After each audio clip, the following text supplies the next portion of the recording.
nothing for the rest of them. Yeah, I think as well, what we have to mention is Christie's positioning there. He's playing towards kind of fountain pillar with an orb. Expecting to bob and weave and isolate the fights when with the big green in hand. It's really not the position for the weapon. Where he could. The thing is, you can, but if a flashbang comes over, you are dead. Yeah, exactly. You have no choice. So you're sort of assuming that TSM are going to be pushing in. Okay, they've used a lot of util. Let's hope they don't have any more. Yeah.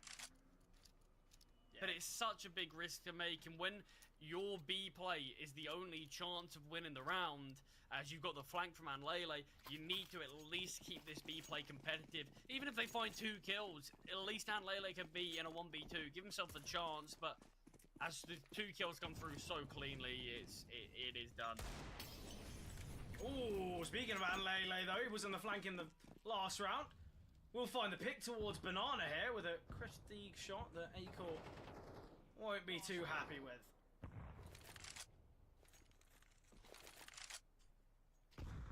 And Charlie, sometimes we question kind of an over-investment in these half-buys, in these kind of ecos, but Anlele quite comfortably showing as to why the Deagles can be worthwhile. Obviously, we're expecting Acor to get dropped the orb in the next, as someone should go retrieving, and Ecstatic opt for a gamble call here towards the A bomb site. They could in fact look to pick up this orb. That would be massive.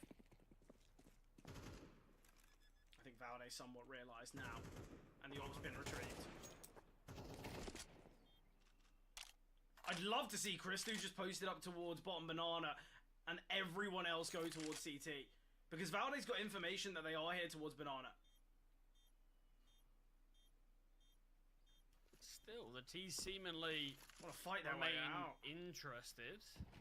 I'm going to be boosting up a player. Nothing spotted on the boost, but Oltex could jump to the half wall. Does take down Nixon due to it. And now with Valde going down, the AWP is gone. Ooh, minimal time here for Nut. Gonna have to hit at least some body shots if he wants a kill to come through from the bomb, but unable to do so. I don't actually know how that's gone so wrong there for Ecstatic. But it's 4 rounds in a row for TSM. We're looking at a leveled up game now, Charlie.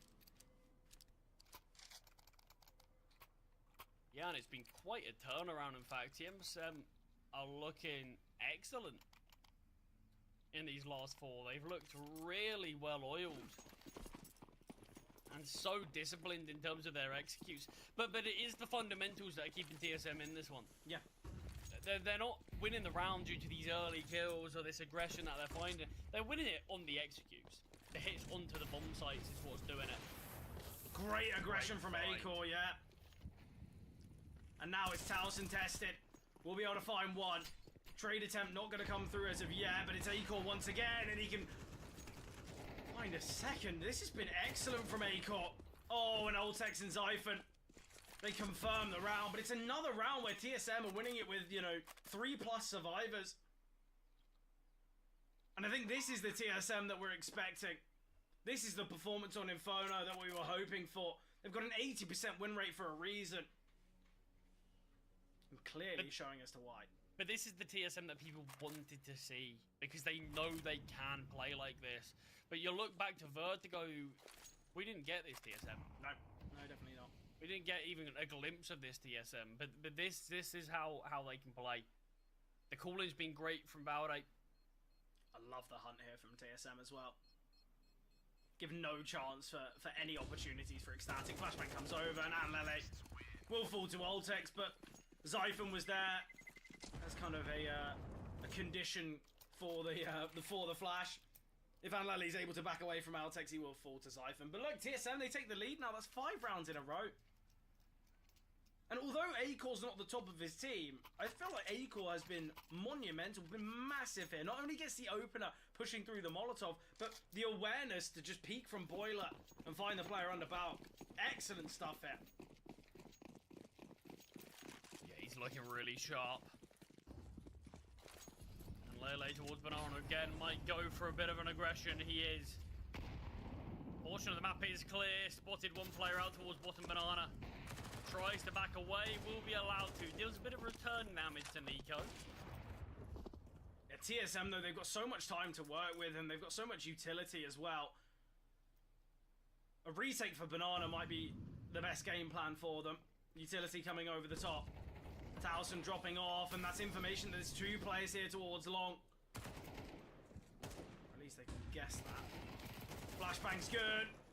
Towson dealing damage, but Zyphon pretty comfortably doubling down, and the final 2 players towards top Banana.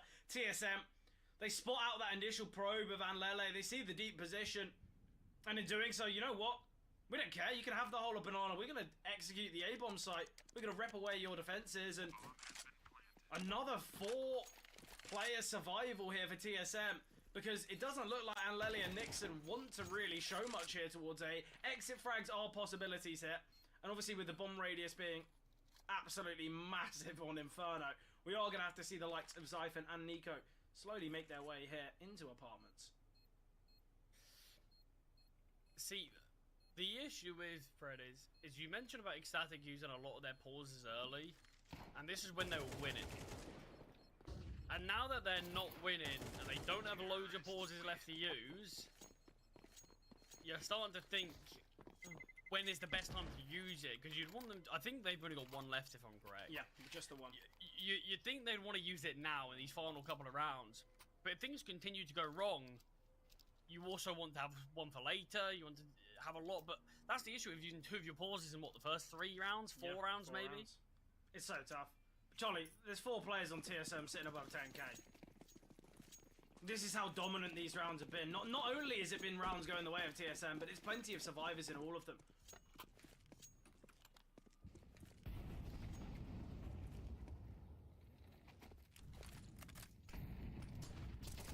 And Ecstatic, they start off this map with a 4-round, or a 4-0 lead, sorry, but not shown much sense, or anything since, really. But it's not even the fact that TSM have kind of had these big clutch moments. It really hasn't. It's kind of just been, we're just going to absolutely dominate. With the opener going the way of Ecstatic, though, they could find themselves a 5th. But Ecstatic, it has to be said, Charlie, been a little bit prone to a mistake here on Inferno.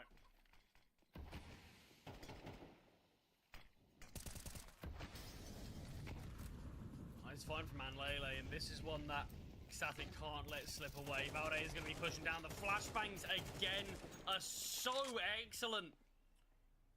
Yeah, and a 5-on-3 is falling apart. Christu has to find this kill, will do so, at least keeps things in contention. But this is a prime example of this TSM team right now.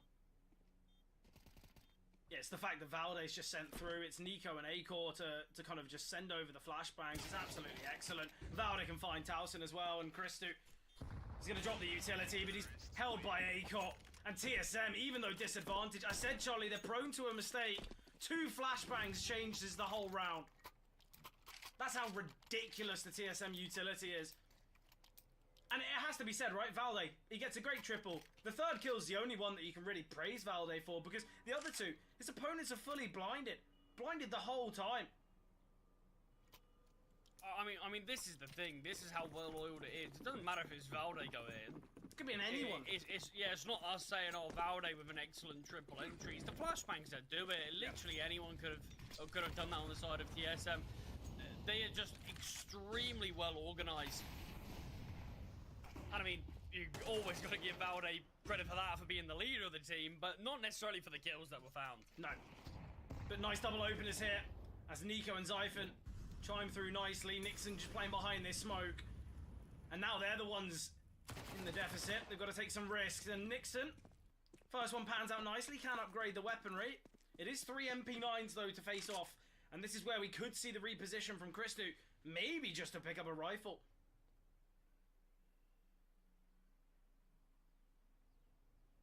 They've got 2 MP9s towards Banana, Charlie. I don't know why they're not looking to take control, because Nut completely alone towards the A-bomb site. Just the 1 flashbang. We've seen a lot of late executes towards B from TSM, and I wonder if Ecstatic are just gambling. Maybe that's going to be the same play. And without still towards bottom mid, players now looking like they're going to be heading towards Banana. This is likely why they've done it, just to try to catch them off, see if they can surprise them. Nixon is. They're going to be clearing these close angles, but I don't think they'll be expecting these ones. Spotted. Eagle finds the first onto Nixon. The bomb is going to make its way towards A though. And Zyphon can just get posted up here with the AWP in hand. Simple shot for Zyphon. But what a response. Charlie, it was a 4-0 start here for Ecstatic. And TSM, 8 on the bounce. And Charlie, the real difference maker, the second that A-Core has the AWP in hand, we see that change. But it was the half-by victory that got them kind of their first round on the score sheet. See, I mean, the maddest thing really is when you consider Ecstatic had a more dominant halftime score on Vertigo than TSM just had here. But in terms of the eye test alone, this is definitely the most dominant we've seen any team be in this series. 8 in a row. Especially on the change-up that we've seen since round number 4 has been very impressive. Ecstatic, if they want to get back into this game, this is the round to do so. Pissed around. Confident fight from the T's, but A-Core, his USP hits heavy, and Nixon trapped on the left-hand side. 1v4 needed, but Valde will be the one to take him down, and TSM, I like the pistol. I know it's a bit risky, but USPs versus Glocks at range, we both know which headshots are going to be favoured there. Yeah, it feels like something you might see in like a matchmaking game or something. It looked like a deathmatch. Both teams just swinging mid. I'd like to see it though, entertaining definitely, but TSM coming out on top, just showing that right now the individuals are hitting a bit harder as well, and it's not just the game plan. Well, Charlie, it was the first half of Vertigo that was so tough for TSM, because not only did things seem a little bit kind of uneventful, but also it was the fact that Valde, Nico weren't really stepping up, had very, very quiet first halves. And I know they're kind of bottom and second bottom performers on their team, but who cares? They're doing far better than what we saw on map number 1. Just the Glock hit out of apartments.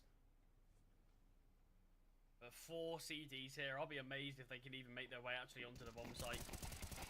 Yeah, contact taken from the site player. Not the best of sprays there. Ooh, okay, bomb plot. Can't come through though. Denied by Valde. Very quick on that rotation, bombing his way onto the site, and he's going to do the same in apartments. Can save a rifle as well. Sadly, Nico won't be able to get there in time, but TSM, they deny the plant. Okay, yeah, a couple kills come through, but it's not the end of the world. Yeah, Nixon probably should have actually fought a bit more to stop Valde taking down the bomb plant. He sort of just jiggling rather than actually just straight up fighting Valde, who had no interest in fighting Nixon at all. I think it's a Glock at range. If Nixon somehow takes down Valde there, it's just a congrats, fair enough. Didn't expect it to happen, but yeah. Yeah, I agree with you. Bomb plot would have been massive here for Ecstatic because it would just allow, you know, no limitations. We've got utility problems here for Ecstatic. I say problems, they've still got a fair amount. It's not like they've got none to work with, but we'd see a perfect investment. I'm right in saying, though, it's got to be a win for Ecstatic. They lose this round, TSM should find 12, and that's where you can already write off Inferno. And look, we're seeing a very, very similar kind of first and second series, Charlie. Still possibilities for the exact same scorelines. 13-11, map 1. I mean, just how things have gone for TSM, though, on Inferno. With that 10-round streak they're on right now, I struggle to see this game getting that close. But, I mean, you never know. Never know in CS. Yeah, I think TSM, they're just looking so good here on Inferno. And look how deep Aegor's playing towards CT. He can be a very fast rotate, and when he's got a flashbang and an HE grenade as well, this is going to be massive.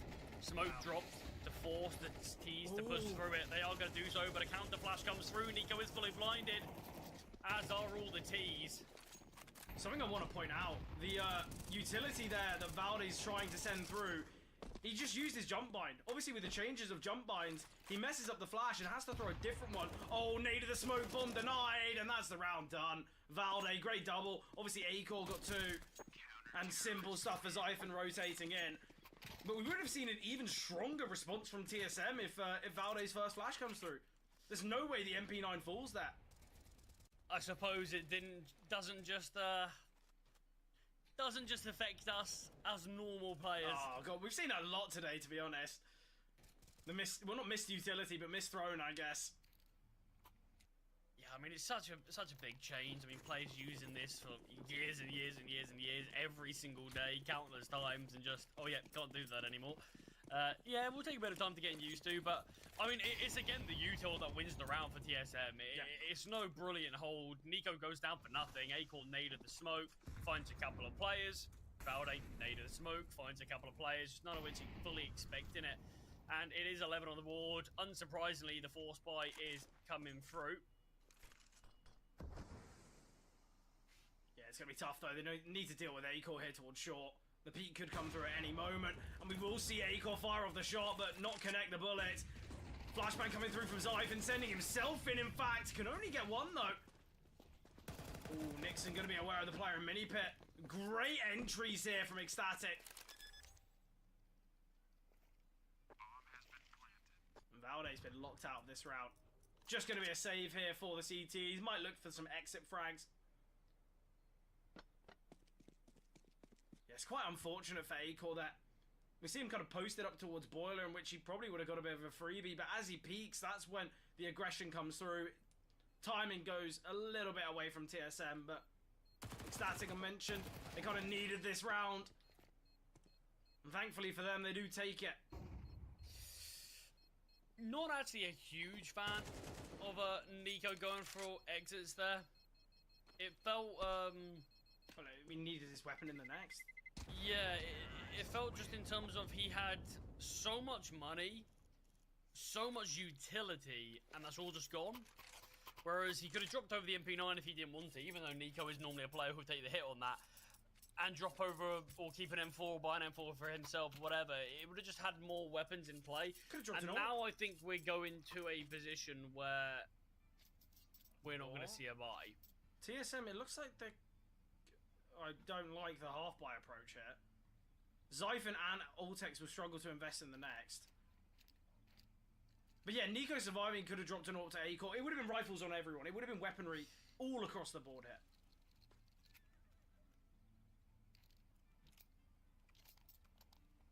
Yeah, and instead, here we are with, what could be a bit of an interesting buy. Can still technically go the way of TSM, but they'll need a few things to go their way. But Charlie, look at Valde. 14 and 6. We mentioned that Vertigo was a real tough map for Valde. First half ended a 2 and 10 for Valde. It's bounced back here. Still got to get it over the line, though. They're teed up to do it. Not over, though, yet, is it, Charlie? We've seen big comebacks in the CTT plenty of times, and Ecstatic could be the ones to do it. Valde, with this kind of saved AK, does very well to get one. I'd love to see a full gamble here from TSM. Valde's found a pick. No more contact made towards the B-bomb site. I'd love to see Valde just rotate towards A. And the push down banana might be the best approach, but utility coming over the top. Oh, Altex! He's able to find a pick with the USP and retrieve the AK, and now Acor should chime through, but the flying kill from Towson and the double from Nixon. Necessary, required here for Ecstatic. There is a kit on Valde. He's got time to play with going into apartments. Honestly, I wouldn't even hate if Valde decided to completely slow this down. Yeah, look for kind of make a last Ecstatic guess, yeah, sort of make them think maybe it's going to be a save, but bomb approaching, being half-ticked now. Peek towards pit, spots nothing. Nixon towards Cole, missed shot, or late shot in fact from Christo, as he will try to back away now, as this one is done. It's going to allow Valde to save, yeah, that's a tough one. Kind of being hunted here by Nixon. Yeah, it's unfortunate, but still able to save. It's unfortunate, though, on the basis that TSM, they find that first pick with the USP. We could have very comfortably seen TSM win that round, but it's the fact that Towson gets one while kind of flying through the air, and we see that double from Nixon. I mean, there's always going to be a challenge with very weak weapons on the bomb site, no armored pistols. They do keep the finances of Ecstatic low, with 3 casualties being seen.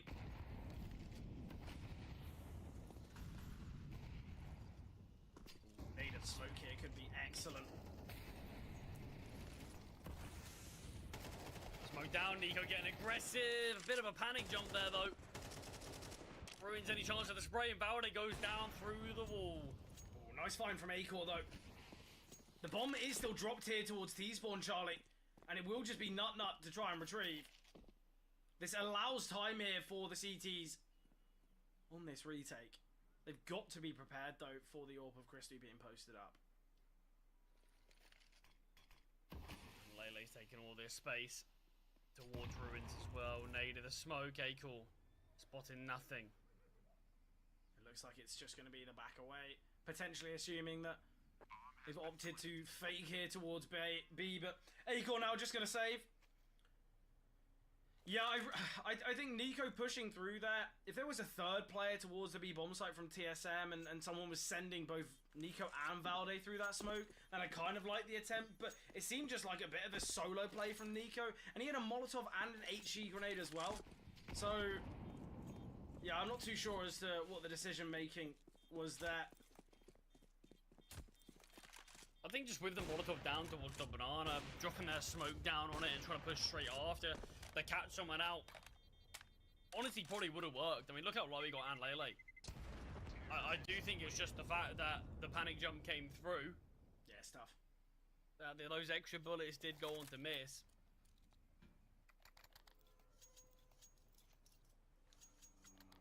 Ecstatic facing off against 3 rifles in this one of which being the AWP of Acor. Expected maybe some pistols to be dropped across from Zyphon and Altex.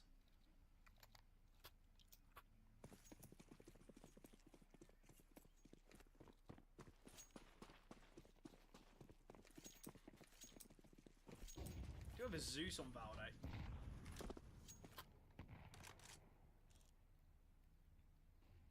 Did Acor look for an opening pick without the AWP?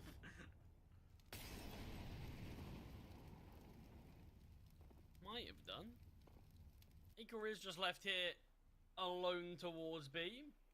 I think it's the best decision they've got. You leave your AWP here in the hopes that you can find a pick back away and maybe rotate. Oh, Christo, this is all going to be about timing. Oh, he spots him. Damage dealt as well. We will see Towson here towards second middle. Find Nico, though. And Lele left here towards top banana. Tasked with taking down Acor. And as the smoke fades, Acor could be tested. It is going to be this B play now, though. Ecstatic make their way into the B bomb site in a matter of moments to face off against the AWP. Acor praised him for his T side mobility and the shots connecting with the big green. But with the smokes coming down, we're not really expecting much from him. Oh, he's going to push in front of it. I like this approach. Flashed off the angle. Second. Oh, but he's clearly just spotted on the edge of the smoke, or just the pre-fire's perfect. Yeah, it's such a standard push now that people are just anticipating them. I think if Acor was able to dodge even just one of those flashes, he would have had a chance to find a kill and back away, but the issue is fully tanking both of them. Being blinded for that long, allowed Ecstatic to have no issues in terms of waltzing their way into the bomb site, but Ecstatic have now brought this one quite a bit closer. 11-8 is going to be a score. We saw a huge streak from TSM of 11 rounds in a row that is now being closed up.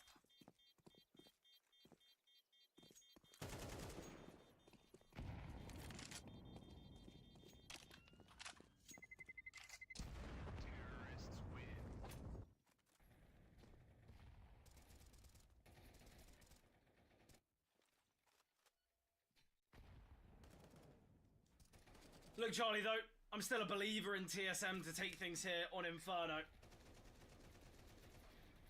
If Ecstatic can somehow close it out, whether in OT or regulation, a ridiculous comeback, because as you can see, 11-4. See, I feel you're making some bold claim there, saying I'm a believer in Ecstatic. Oh, not this out. Evidently not. You're just going for the favourites to win their favoured map in a favoured position. Really bold prediction there. You back in Ecstatic? I'm backing Ecstatic, yeah. Alright, well, you're going to look like an idiot when they lose. I think it's going to be a close one, but this is 4 on the bounce, and Lele tanking all those nades, though, isn't great. And each one he backs into does more and more damage until eventually he does get finished off by them. Yeah, and straight away with the control taken here from TSM towards Deep Banana. You can see a rotation coming through from Valde, but great find from Acor. Once again, showing his AWPing prowess, and that being the bomb, this round becomes very difficult. Molly under balcony, gonna force Acor out into the open, not been taken down, and the repeat from Acor. The individual ability. He can get one, but Nixon's kill's excellent, doubling down as well. Needs to deal with a player towards long, and Nixon, 11 HP here. Ultex showing his hand, but will find. And it's on this 11 HP individual. Ultex can double down. TSM find 12. AWP save for Acor as well. Yeah, Acor monstrous hold there towards A. Finds the first, taking down the second. Feels like that one seals the round. Seals the fate of Ecstatic here. As a tick, timeout will be called on what could be the final round here. We'll give, I suppose, Ecstatic a bit of time to stew in this one. Yeah, it's always tough. But, look, I think TSM now with 4 opportunities to close out their favoured map should be able to take it. And the real question will be, Charlie, are we going to see a repeat of Series 1 with a reverse sweep for TSM, or can we see Ecstatic kind of have that necessary resurgence on Mirage? I think Mirage is a far more even battleground, I guess you could say, but the problem is still the fact that when it comes to sample size for TSM, Mirage, I believe their most played map, 23 maps on it.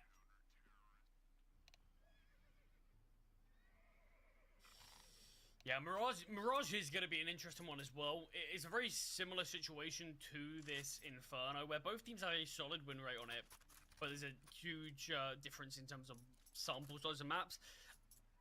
I mean, that only does really say that TSM have been playing more officials in general, not exactly like this map has just specifically been played more. Yep. They've got like a ton more maps played on most of them. But Ecstatic, their Mirage win rate is almost identical to TSM's. So Mirage is going to be a very exciting playground if we do manage to get there. Yeah, I think it'd be very disappointing for TSM if they are unsuccessful to get Mirage, if they do lose in 2, because, let's be honest, Charlie, TSM 11-4 up, but they've lost the opener here. Ultex does fall, but Nico with a very quick flank. The T's are never going to be prepared for this, and Nico, they shut down the brackets take. We do still have Anlele here, deep towards ramp, but it doesn't matter. Acor finds a 2-on-4 now. Christu, he got the opening kill in this round. He's going to have to find plenty more, but Acor could deny. Shadow spotted, kill found, and Anlele, the top performer here for Ecstatic. The bomb on his back and an open B bomb site. It's just whether he's able to cross is successful here. He's got to take a risk. He's just got to plant the bomb. Tap here coming through. Won't have been heard. And now TSM will realise, but it's a 4v1 retake hit. And I say a 4v1. Nico, great round there. The fact he gets the double in middle, obviously finding the final as well. TSM going to take things here to Mirage now, but has to be said, Charlie, TSM looked very impressive there, not only when it comes to the individuals, but the team play was exceptional. Yeah, truly brilliant. Very, very well versed on their Inferno.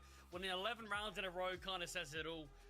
Before sort of not faltering at the end, but just taking a bit of extra time to fully close things out. But eventually they do so.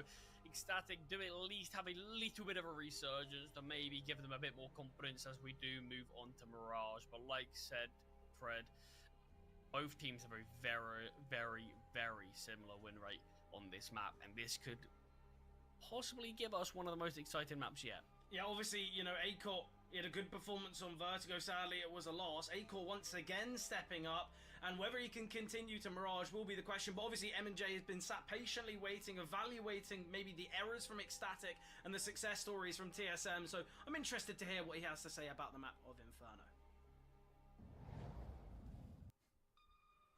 Yeah, interesting stuff. You know, far more one-sided. Finally, the TSM that we were expecting to see looks like we're locked in for... Well, in fact, we definitely are locked in for another 3 maps, which doesn't really surprise me. Pistol round was kind of eventful. Nico with that 3k almost pulled off that 4 versus 2. It was pretty cool. Didn't quite go their way. Ecstatic got off to a bit of a blinder. They went 4-0 up, and I'm thinking, okay, right, they've carried this momentum from map 1. They're looking very good.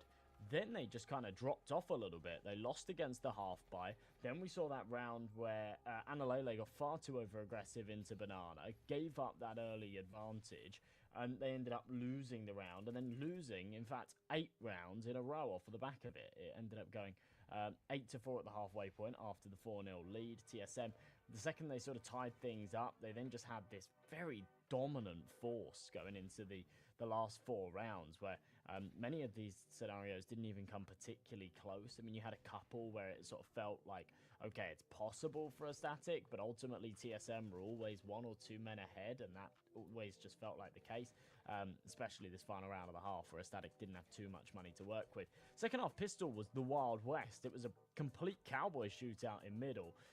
Acor was unbelievable. It just... The 3 headshots that he found, so crisp. It's kind of a shame that he didn't find more. That would have been one hell of a clip. First 3 bullets, just clinical for the head. One of the boys made an interesting point there as well regarding this scenario. Getting out of the apartment, actually getting that bomb halfway planted, and finding 2 kills is a bit of a feat in itself. I'm quite surprised that there wasn't that extra sense of urgency, rather than to jiggle the Moto player to actually say, yeah, you know what, I'm going to pull a distraction away, I'm going to swing out the apartments just so we can get that bomb plant and that extra $600. But ultimately, TSM, yeah, had a couple of little hiccups towards the end here. A Static, a mini resurgence, but you kind of already knew when the scoreline hit 11-5 that this was very likely going TSM's way, and not just in terms of the numbers, just in terms of the fact that they look like the much better team through and through. So yeah, a couple of Static round wins here, nothing too flashy from any particular individuals. This nade stacks is always nice to see. But yeah, this is where TSM sort of put their foot back on the gas pedal. Acor goes crazy again with his AWP. He had a great map here, no major surprises. In fact, it's actually Torsen again that had a very good game too. So he's having one hell of a series, which is, I don't want to say surprising, because like that it almost sounds toxic, right? He's a fantastic player, but definitely going above and beyond. As for Valde, it didn't have a great map here either, but definitely picked it up a little bit. Him and Nico both sort of bottom of the scoreboard dwellers for this one, unfortunately. But yeah, Acor with that AWP, a real force to be reckoned with. And going into a third and final map like Mirage, one that really can be dictated by that sniper, I'm interested to see what he can bring to the table, especially with Crystal on the other side as well. A couple of capable snipers really for a Static, so yeah, could have an interesting dynamic. Maybe they want to pull out a second AWP in some of the rounds. Could be interesting for their CT side. We'll have to wait and see. We're going to go to a short break. When we return, we'll have that third and final map of Mirage ready and waiting for you, so don't go too far, folks. You don't want to miss it.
Tired of boring case openings? Do you always get only cheap skins?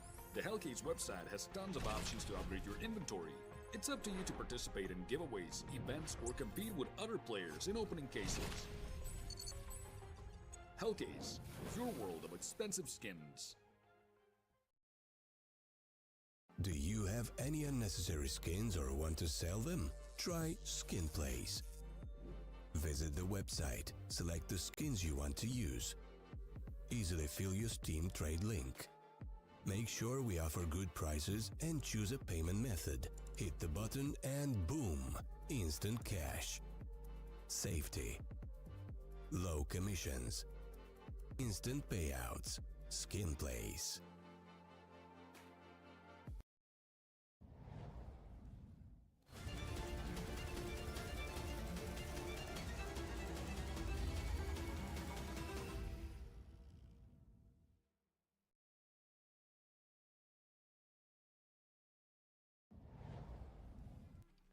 Welcome back, everybody. Map number 3 about to take place, and well, I feel like the TSM that we saw right there was a little bit more the TSM that we were expecting to see in map 1. I don't know if they were just slow to start off today, if they weren't confident with Vertigo, but we definitely saw some glimmers of the superstar side that we're used to.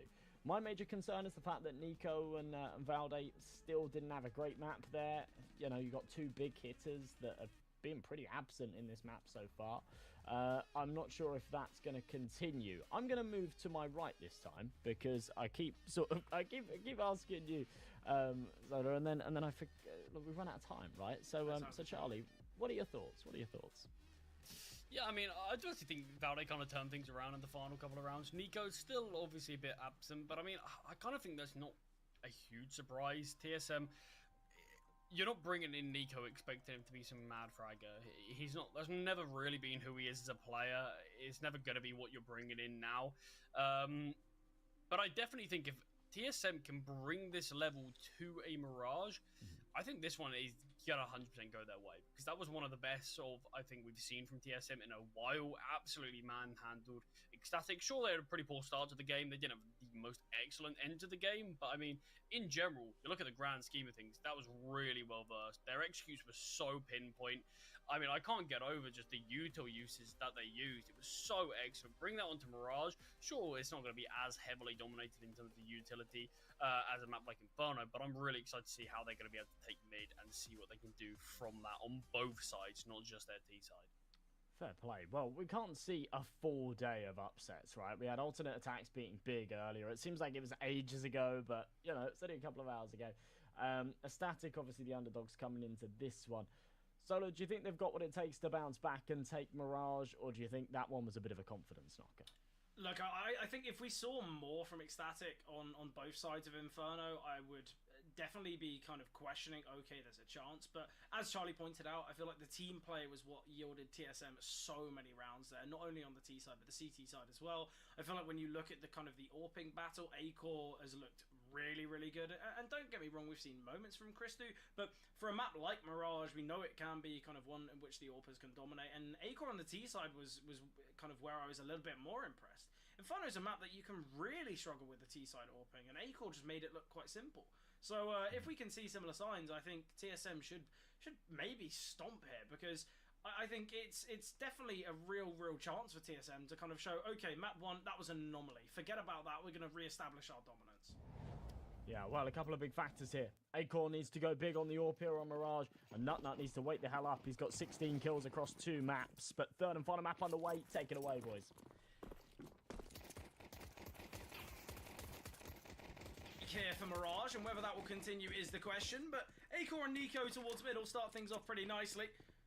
Fair bit of damage dealt to both Valde and Acor, but Nico very quick to reposition towards under, and this is something that the T's need to be prepared for. But Nico slowly going to be peeking, and they're just sitting, waiting, holding, and the kills are found, and now this round becomes quite difficult for TSM. Talk about being prepared. Don't get much more prepared than that. Both players glued. Valde hit, boosted up towards an injury. You can just sort of leave him here if they wanted. I'd love for them to actually let him keep the smoke. But he has in fact dropped that to Altex. Everyone is very split right now. both sides. Nixon going to make his way through under. Nut and Lele to make their way from Palace. If Acor can somehow find a kill on 5 HP, that will be kind of the round chance here for TSM. Yeah, that's the issue. One bullet. And when you're up against the Glocks who can just be spamming away, it can be so easy for you to fall. A bomb site has been taken now, and the bomb will be planted. Acor still in CT spawn, just watching the rotate from Murder Hole and started to put things together that, okay, is towards A now. I'll be honest, Charlie, I think this round's going to be now somewhat impossible for TSM. The plant position, planted for all three of them. We could have a double con position. At least you could say there's a smoke for Valde, but has to use it for the bomb. There's too many angles that they're unsure of, and he will smoke the bomb off now. If he gets on the defuse quickly, this is where the round could be made possible. The T's haven't looked to fight, but it isn't the defuse. Oh, problems could lie here for TSM. Eventually to stick now, but he's so low HP and will be found through the smoke. The only chance there for TSM, he's just going to instantly stick that. But sadly not to be. Ecstatic do take the pistol. Yeah, honestly, it might be one of those situations in a 3v3 where, honestly, you have Valde stick it and maybe Acor die. Like in the smoke, In the smoke, yeah, to kind of bait that, oh, you just killed the diffuser, oh no, unlucky, Yeah. when actually Valde's diffusing it the whole time. But, yeah, there's no real right way to play that. It's such a difficult round, yeah. As soon as that bomb goes down, I wouldn't have minded seeing Acor play from around ticket, holding Palace in the headshot angle, or at least to give themselves a chance to find someone on low HP. It's the force play though. Valde forced off from the Molotov. Early kill found from Anlele as Valde is going to be swinging into the ramp players. Gets a double. Nico's Deagle connects as he finds two of his own. Yeah, none all that remains. MJ said he needs to step up, but won't in this round as Nico's Deagle can find a third. And it was, in fact, the A stack from TSM. And to be honest, Charlie, Acor going down towards stairs, it kind of forced Ecstatic to go through. They get that kill. Oh, the scout's dead towards stairs. We can barrel our way out. We saw Valde. Not only was he forced back from the first molly, but the second, but he doubles down as well. And it just worked out so perfectly for TSM. But Nico and Valde both providing here for TSM. And the two players who potentially had the toughest of times on both Vertigo. And Nico definitely on Inferno. Yeah, there's a few players throughout the years who you look at and say, oh, who is it you most want on a Deagle? You look at players... Ooh, nice find there from Crystal. Actually, maybe Crystal's one of the ones in the argument. But there's a few players that you do look at. Players like Lekro. Players like the Bosnian Nico. But someone who's always been in that list has always been this Nico as well. And it's clear to see why. 3 great Deagle shots. As frankly, they do steal a round away from Ecstatic, who are on a force buy of their own, but with the opening kill, there always is a chance. Yeah, the problem is just the lack of utility. Smoke has been dropped to Torsen. And the deep position for Vortex here. We'll spot out one, and now realizing has got an HE grenade and timed quite nicely. The problem is, Torsen needs to show enough presence here.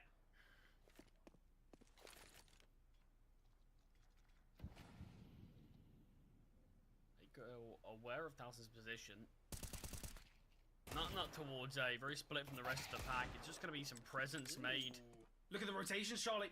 We've got Nico in the back lines. He should be able to find this kill, but the problem is, who cares? B bomb site's open. It's going to be a 3-on-3 post plant, and Ecstatic can take some really deep positions here. If we can get a couple in market, that's where this round could be very, very tough for TSM on the retake.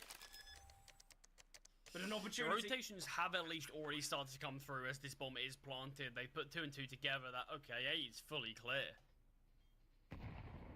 And Lele at a tight angle needs to hit the instant headshot. Oh, and he does! Ultex will find though. And Lele again striking, but just a body shot. Christu now was the one to get the opener in this round. Both players are low. And body shots, all that required. Oh, I like the discipline here. I really do. First deep shot comes through, and the second found again. And the force by war continues, and celebrations for Christu quite rightly. I mean, Nico is so close to actually getting that defuse off as well. He gets off of it, I think there's max half a second. I mean, we saw how clean Christu was. I think Nico had no choice but to try to hit some sort of 180 flick onto Christu. Begs the question though, Charlie, why is no one cleared bench? Just a slight look and the round's very different. With that victory though for Ecstatic, we are seeing the force buy from TSM as the force buy war is how we kick things off on Mirage. Yeah, I love to see it. Us that entertainment early, isn't it? Yeah, weaponry a little bit better here though for TSM. We've got a rifle on Ortex, a scout on A-core, pistols on the rest, and obviously we've seen plenty of pistol success so far here on map number 3. Once again, a bit of a gamble stack. Ortex tasked with defending the A-bomb site alone. I'd like for him to get into connector, in fact, and try and deal with this mid-aggression, but now towards A. This is going to be so tough because TSM, to cross their way into the retake, they're going to have to deal with Towson. Ortex finally been spotted, needs to back away. And now this one. Do slow things down slightly towards ramp. They do spot out Ortex, but they don't look to progress off of it, and it's actually allowed Nico and Zyphon to make their way closer towards this bomb site. Yeah, Towson though is going to be going towards apartments. Oh, Charlie, the bomb's going back.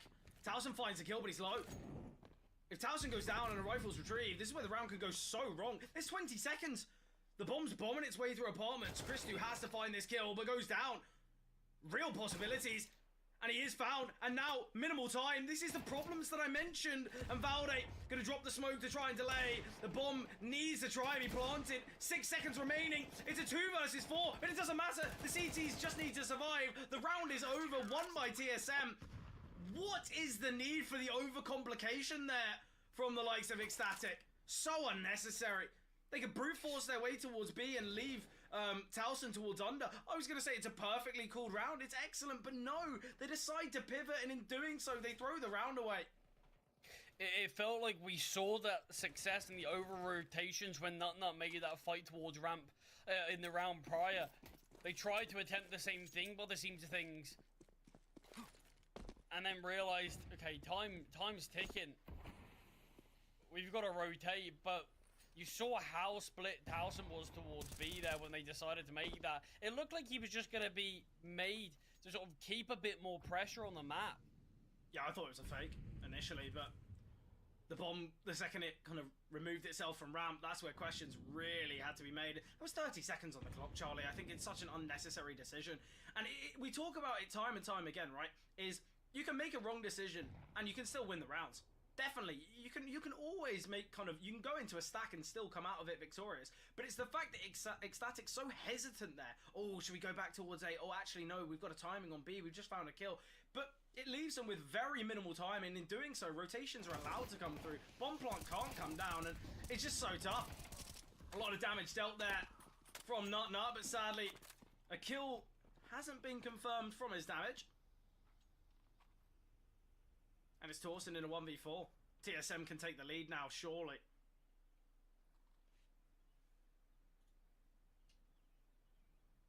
Yeah, I don't know a way that he can break things open here. Finding Zyphon feels like the easiest task, but time evades him as TSM winning 2 in a row will mean they take this forced by war and put Ecstatic onto this eco, allowing TSM to get a bit more of a foothold on this one.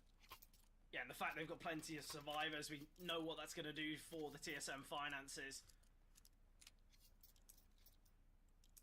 But it has to be said, Charlie, the decision-making of round number 5, or round number 4, sorry, could be a big difference maker when it comes to this kind of playoff run for both sides.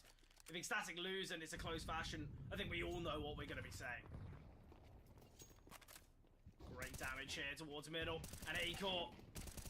So easy, you can just isolate these kills. Oh, and Christu, somehow he's been able to make his way into window. There's 2 players in middle.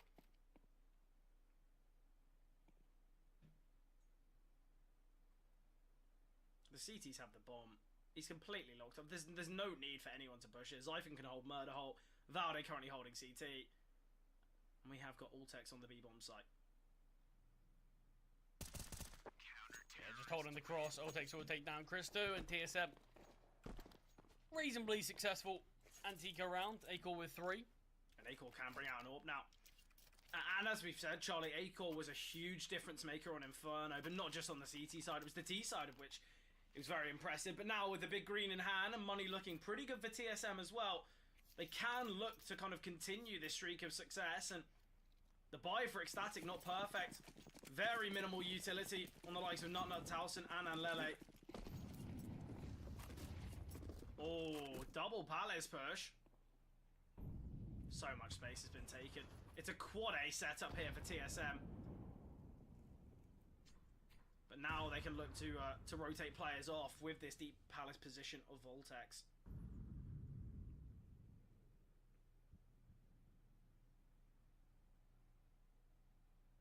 He will go creeping, and this could be He is very being costly. held, and that's enough. Spots out players, realizes I don't want to take any more of this. It's going to be obvious that Ecstatic have to either make their way into middle or look to go towards B apartments.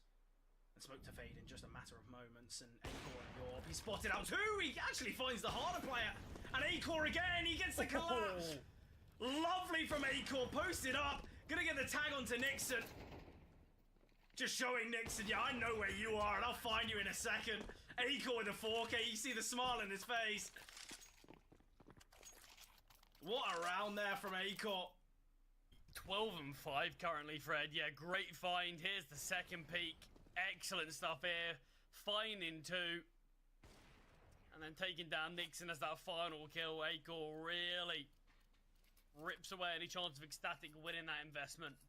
Yeah, and I think the problem is for Ecstatic now is, okay, yeah, Acor, he had good moments on Vertigo. Got 20 kills there. Got 18 on obviously Inferno. But it wasn't like Acor was having a lights-out performance in either one of those games. It was kind of just quite consistent, a couple kills here and there. Yet for Acor, as confidence goes, it's going to be an all-time high. There's been plenty of multi-frags for him.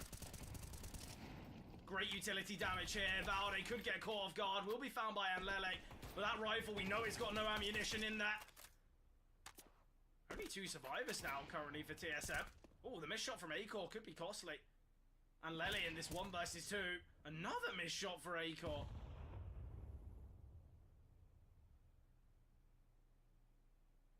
Dex is holding the walkout from Murder Hole. If Anlele opts to push there, misses the jump towards short, so they're going to have to waste a bit more time to retrieve this bomb. Oltex, though, being read like a book, and Lele aware of the possibility of the peak, and now Acor taking the fight, and USB only. Look at the little grin. Again.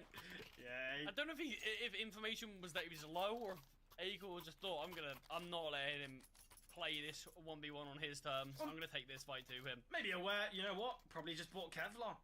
I got the USP. It works well on the pistol round, so why not go for it now? But yeah, I love the confidence there from Acor. We talk about confidence being such a vital factor. He's on 13 kills. Oltex is 2 and 3. He hasn't really had much to do because the likes of Acor, Nico stepping up massively, and Acor, that confidence is being seen once again as he looks to make his way. He does the short jump, shows Anlele how to do it, but Anlele puts him on his ass. Acor falling there towards short, not going to be prepared for him, not in the slightest.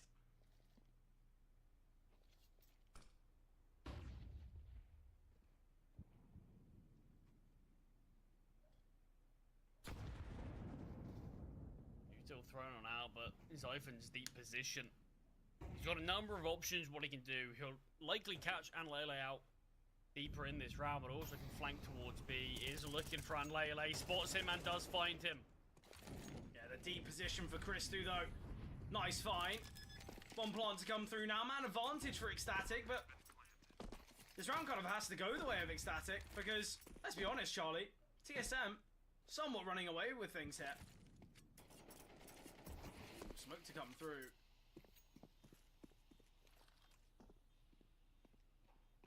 I'm so... What is going on here in middle? Yeah, we'll just be this save. Money's still in a good position for TSM, but there's just still a decent amount of rounds in this game. There's no need just to throw weapons away. Valde is going to be looking for exit frags. We'll be getting a couple of them as well. Final 2 players having to push towards Valde here. Smoke been sent. Oh, and they both fall to the bomb. Wow. That is so tough. Most money in the bank is Christu with 4.750. Job done there from Balde. A couple of exit frags felt good, but taking all 4 down.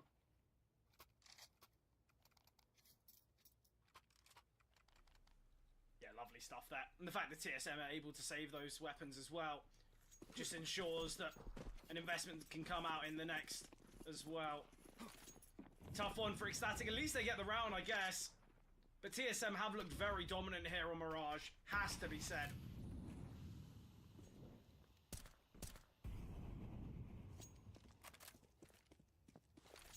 Oh, Zyphon.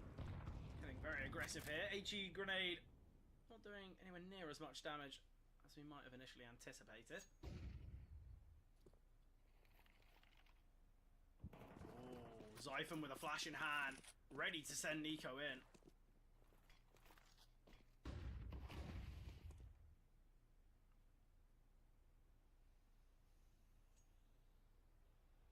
Heavy mid control, all based off the fact that Valde is in a nice position here towards the A bomb site. I believe he's on the Balk. Molly gonna force Nico forward. Does he not realise that he's under the flames and will fall to Anlele? Decides to push into a bit of an aggressive position instead of backing away to safety, but Valde will get one before falling. The trade is important. Zyphon getting a pick, and oh, Acor just spots out Anlele. Towson to make his way through under. Big kill there for Towson, puts him in the 1 versus 2. Oh, and he's jumping out, but Acor, another multi-frag round, and Acor with a lot of money in the bank. He's going to keep the AK, drop it over to his teammate, and just invest in an AWP. I like that decision. Unbelievable kill to find, though. Acor catching off the short player. It looked like such a good play, pushing through the smoke on the edge of Acor's scope. But just has a glance, hits the shot, and like you said, another multi-kill round. 3 kills in that one for Acor. 16 in 6. We've had 10 rounds of play. I want to say, Charlie, 4 or potentially even 5 of these rounds from TSM have only been won because of Acor. It was that 1v1 clutch. It was a 3k with the M4. Obviously, the quad towards apartments and the triple in that one. I know I'm forgetting one as well, and that's how many multi-kills he's really got. But Alltex here. 3rd kill of Mirage. Life of a B apartments player, I guess.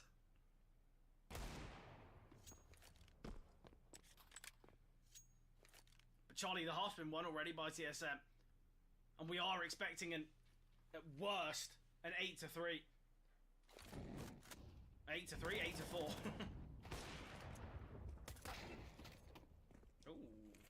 Unless something goes disastrously wrong in this one.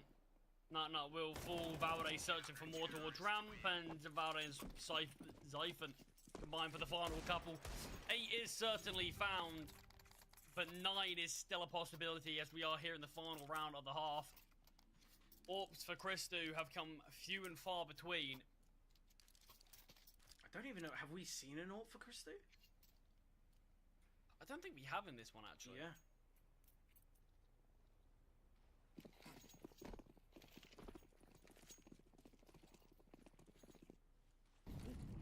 It's got to be pointed out, though, Charlie Towson's had a bit of a tough time. Currently the top performer on both Vertigo and Inferno combined here for Ecstatic, and currently 2 and 10.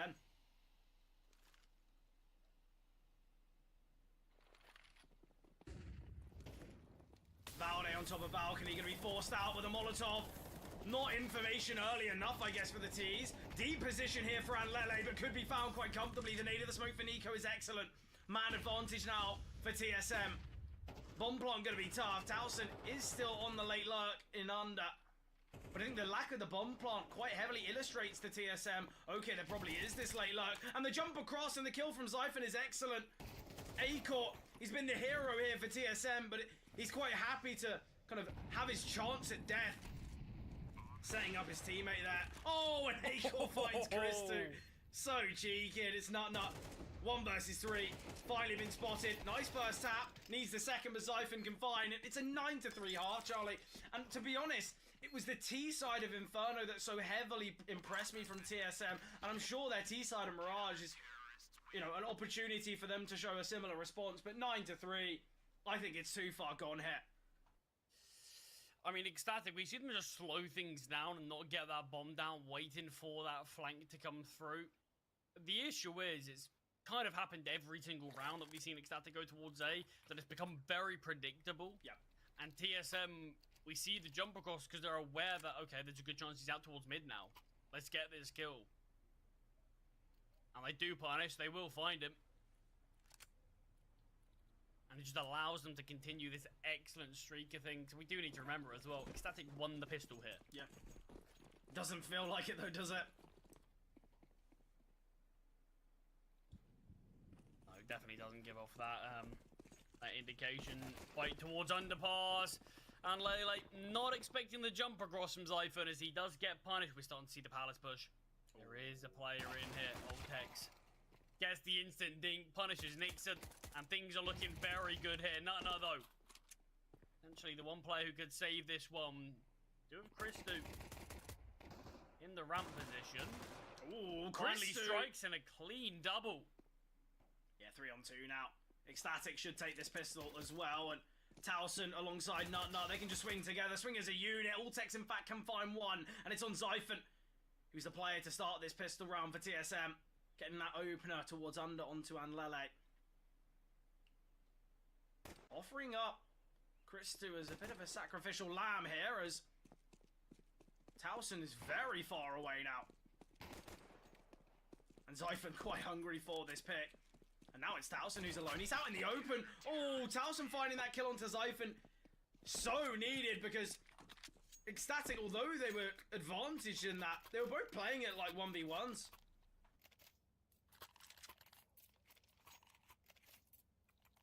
Ecstatic, though, a second pistol of Mirage, and they win them both. Got to actually show us something from it, though. Yeah, Charlie, I think the one important thing to mention is this game started off with a force buy war. It started off with a back and forth approach and what was expected to be quite an exciting final map, but TSM, they've kind of ripped any kind of chances of excitement away. Not to say that I've not been impressed and kind of we haven't seen these big moments, but it's not been as back and forth as we initially thought. Utility coming over the top here towards B. MP9 of Nut. Oh, nice to do. Able to find 3 there. Zyphon on the P250. Oh, Zyphon. Surely not. Surely he can't find these picks. Christu's so low now, and Valde gonna make his way towards the middle. If Zyphon can somehow survive here. No, Anlele swings. Very confident here, and Valde, all that remains. They would have known he's towards apartments as well, with the flashbang coming over. Christu is actually peeking out towards mid right now, is being able to cross towards right side window, so Valde, unless given a kill, in fact Christu's holding the cross to connector, so Valde won't go down, but Christu has communicated this, yeah.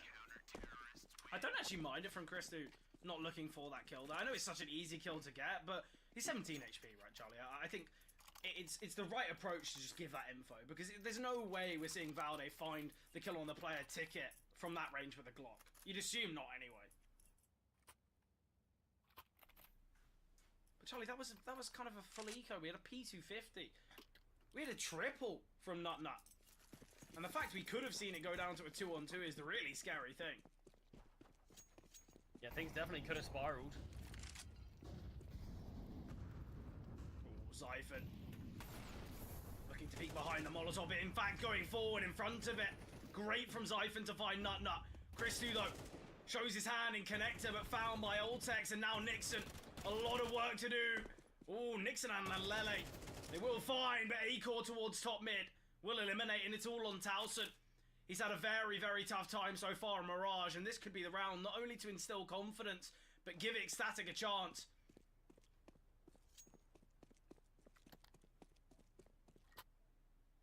Retrieves the bomb. Yeah, the problem is Towson is very close here. The worry is no one's made their way out towards A from Towson's point of view. It's gonna have this little look in middle, and oh, it's a gamble towards under, wanting to deny. With the smoke coming down, in fact, Towson can take some space here. If he silently pushes through the smoke, A-Core could overlook this. Decent bit of util on Towson along with a kit. Creeps forward, closer towards the triple boxes. I like this approach here You from find Towson. Oltex with back turned. Acor now to deal with, and Towson is very prepared. And Towson will find a great clutch here from Towson. A tough 1 versus 2. I think the problem there is, Charlie, Oltex is deep towards CT for quite some time. I would have liked to see him kind of, maybe they double peek at the same time towards jungle or towards stairs, because they've just got no information, and obviously with no information, they are just going to sit static. They can't really opt to probe because they give up a 1v1, but in doing so, they just allow Towson to get so deep here on the bomb site. Yeah, I mean, we finally do see Oltex making a bit of an info play towards CT, looking to clear that out. By that point, though, Towson's already right behind him, ready to punish. Half a second later, though, I reckon Oltex gets around the corner and Towson wouldn't even spot him, so timing works quite nicely there for Towson. Interesting investment here. Nico and Acor have brought out quite a fair bit. Oltex, though, with money in reserve to potentially drop over an AWP in the next. I mean, the way Acor's playing, give him a gun, whatever it is. Yeah, exactly. Oh, not surely to fall. How has he survived for so long? Eventually goes down. Rifle will need to be reloaded. A bomb plant could be excellent here, and doesn't look like anyone's going to look to deny it. It's a 4-on-4. Do we see the mid lurk? We do. I love it from Valde. He just needs his team to survive for as long as possible. Oh, Nico, if he can find this kill. Oh, this is where the round becomes quite tough. The peek from Towson's excellent, though. He doubles down. Man advantage now. The bomb's not really planted for Valde either. Step would have been heard. Yeah, this is going to be so tough now. Valde needs to find the pick. No chance. Ecstatic will find themselves a 7th. The thing is, if the bomb was planted for connector / jungle, you know, the open triple plant, then you completely understand it. But the fact it's planted default, it's going to be impossible there for Valde. Yeah, tries to make a gambling around like that. You understand why. Oh, for sure. Doesn't work out on this occasion, though. But you look at it. Round. It's the fact the pick comes through from Nico. It's just Towson's double. That's what really changes it. No war for Acor though, Charlie.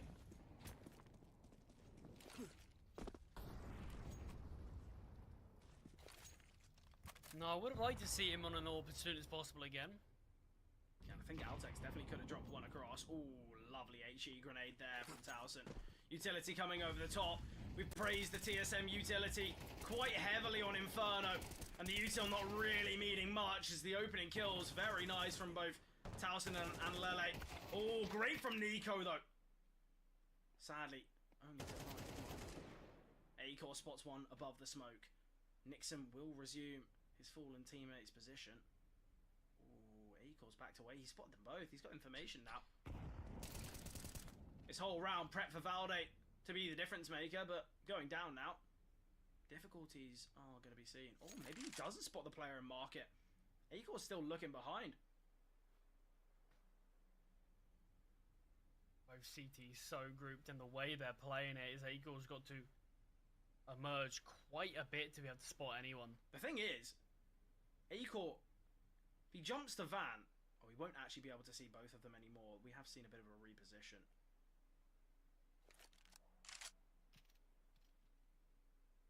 Ooh, I don't know whether they're going to be fooled by it or not, though.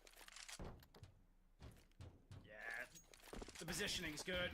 Oh, I like the idea of the flash, but they just both peek towards the right-hand side, and Ecstatic continue. Charlie, this is a real streak of rounds now for Ecstatic. Puts them right back in the conversation for success here on map number 3.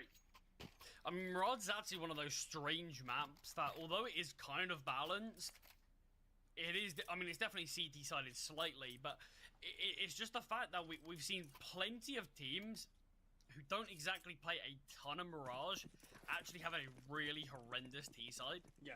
And just really not being able to find anything, and that's where you do see teams really love their CD sides. So far, that's been the story of this game. Yeah. It's 5 in a row that we're seeing from Ecstatic. And TSM, although we're having some rounds get closer, we've got to see something a bit more solid. Charlie, in the last couple of months, though, we've seen 23 maps played from TSM here on Mirage. It's not as though Mirage is kind of an unknown battleground for them, but these are some nice picks in middle. And Lele, though, with an important pick. Gonna be a ways towards jungle, and Acor deals with him. And now it's all on Christu, and Acor, he does such a good job in this round, getting 2. And that is the 10th now for TSM, double digits secured. 3 now to find, and Charlie, ecstatic, they go on a heavy streak. Look at the money. Yeah, crumbled. Absolutely crumbled. We've seen a couple of these rounds. The one that comes to mind, Zyphon finding 2 kills with the P250. It's just 2 kills, but those 2 kills stop Ecstatic actually being able to build much of an economy. Sure, you build a little bit with 3 surviving, but it's not a lot. Well, very little. You got to reinvest around 5,700 for a full buy on the CT side. Ooh, I do kind of like this setup here in Con. Acor does have an HE grenade. I'd love to see him send it. TSM aren't going to be prepared for this. Guess we'll find out though, based on their utility. Altex, surely to go down here. Oh, Acor, gonna be the one taking this first point of contact, and he spots out 2. And now the game plan, very well made known, but 31 damage is all that's found onto Acor. Everyone else sitting pretty on 100, and TSM now get themselves 11. Charlie, this is do or die for Ecstatic. Everything invested, and I want to say, we've seen, I think, 1 AWP investment here from Christu from the whole of Mirage, and it was a round that he was playing towards B. Don't even know if he fired off a shot. Yeah, he hasn't been able to bring it out a lot, and when you look at the scoreboard and look at the amount of impact Acor's found in terms of kills, most of them came from the AWP. He has had so many AWP multi-kill rounds where he looked unbelievable with the big green.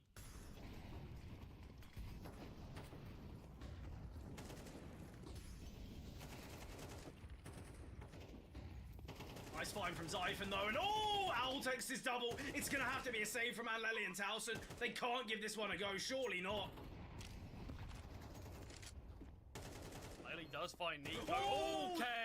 Altex. Chance has been given. Still mad advantage though. A lot of utility remaining though. And the Molotov fan Lele could be a real difference maker, but it's not deep enough. Oh, that's so tough. They know where 2 of them are. Well, Towson's just about to get a free kill on the Palace play, and they know exactly where Acor is as well. How is this retake for mid possible? It's the round's won. Oh, Valdez gonna have to find him straight away. Oh, they do take it. I think both of us were just kind of watching, not wanting to see. Yeah. But Fred, this sounds strange, but that actually is a really good situation for TSM because everyone died for Ecstatic. No players saved. They went for the round. They've still got money to buy. Sure, if we end up seeing Ecstatic start to get more and more rounds, that's when that might be a bit of an issue. But the fact that here and now, that has made a big difference. No M4's being saved. You got the FAMAS on it and Lele. 2 scouts, Christu and Nixon, wielding them, but they both get instant tags, so maybe the scouts could be coming up with the goods. Nut finds 1. Instantly traded though. Yeah, Zyphon, he's been really good at getting these opening picks. Oh, what is that spray? Definitely one he's going to want to forget about with the HE grenade. Drops Christu down to 5 points of health. Deep position taken now, but Zyphon will deal with Christu. Man advantage goes the way here of TSM. Deep position for Towson denied as Acor posted up. And now some risks to be taken from Anlele and Nixon.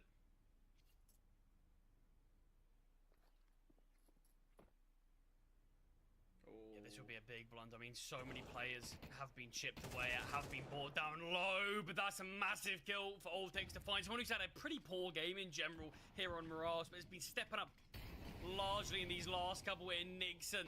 Scout and armor, 4 to find, 3 of them will die to 1 scout shot, but Fred, there's no chances there, surely. There's no kit.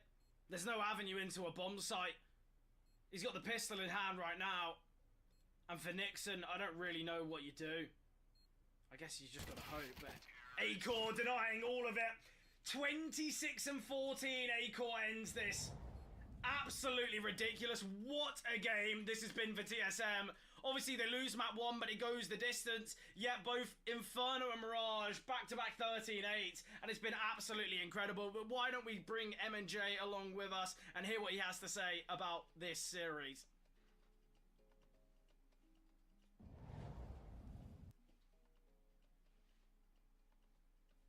I think M&J might be muted. Oh. Welcome back. I'm muted. Yeah, you're absolutely right. Acorn, nuclear performance. We said he was going to be one of those win conditions. He absolutely was. And impressive stuff from TSM. I really felt like they were in control throughout the vast majority. In fact, all of that Mirage map just closed up and got a little dangerous at the end, especially that penultimate round where they got onto the A site, the team kill, and then the flanking from Palace. That very easily could have gone the other way and actually completely changed the course of the game. We could have gone to OT. We could have seen the result the other way around. But TSM, the expected team take it. We don't see back-to-back upsets today. But it's been quite an interesting day of CS, hasn't it? We've got a bracket shaping up really nicely. Yeah, definitely. It's a little bit sad that we don't see that double underdog story. But look, TSM, I think once they kicked into gear on Inferno, they were always going to close it out. And yeah, I'm excited to see the MVP, but I think we all know it's going to be Acor. So let's whack it up. Surely after that Mirage performance, he's going to solidify. Yeah, incredible stuff. No surprise. 64 kills across a best of 3 is impressive stuff, especially considering the maps didn't go to overtime. They went the distance, right? But yeah, very, very solid performance from Acor. 1.31 rating through the roof. And yeah, I mean, he's a player that doesn't always go above and beyond, but he is one that you know is absolutely capable of it. Charlie, I want to sort of come to you for a, I guess, a bigger picture. How far do you think TSM can really make it based on what we saw here in this best of 3? Based on what we saw here, always scares me a bit, as there always have been times where TSM do look a little bit dodgy, but we've also seen some really positive things. That's the issue. It's never anything particularly concrete with TSM, but they have the potential. Obviously, they have the potential to go and then take this. By all means, they're one of the few teams I think a lot of people will hedge their bets towards, maybe with someone like Bait alongside them, but they certainly can go and take the whole thing. I think they need to wrap up a couple of the mistakes and issues that they do have. But I think once that's done, this team, they've got all the pieces, M&J. Yeah, that's kind of the thing for me. I think the biggest threats are actually on the other side of the bracket. So in terms of Bait and Sinners, who I think are really the biggest counters, the biggest threats for these guys, they're on the other side of the bracket. They wouldn't meet them until the final. So I think TSM have absolutely got a one-way ticket here, potentially, to at least the grand final spot, especially with Big out of the equation. That's going to wrap things up, though. It's been a very exciting couple of best of 3s. We're just about on schedule, literally by the minute, without that one going to OT. So, yeah, hopefully we'll have that next game ready and waiting soon. It won't be us, it'll be some of our wonderful colleagues. But, yeah, I've been M&J. I've been joined by Zola and CMD. Thank you, everybody, so much for watching, and we'll see you all in the next one. You look into your inventory and there's only... It's time to forget about this garbage. Here you will find everything to play with really cool skins. Open top cases, upgrade dropped skins, and turn your junk into a cool gun using the contract system. Every day, thousands of people upgrade their inventory with us. Hellcase.com. Look at yourself.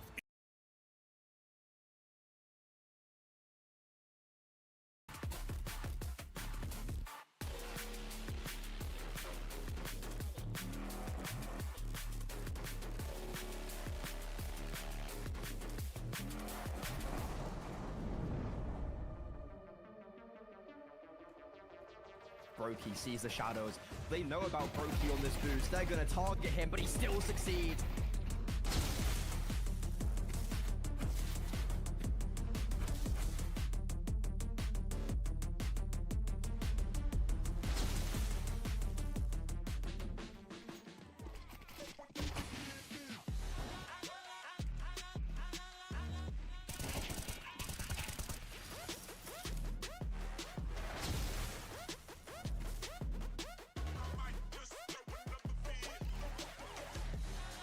Pistols are starting to push through.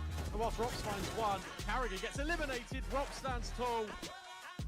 Rops finds the headshot.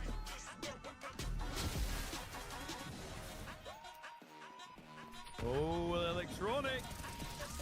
Well, he'll still have a great time spraying. They all got caught on twist. And now electronic is going to pat this stat very nicely with an 8.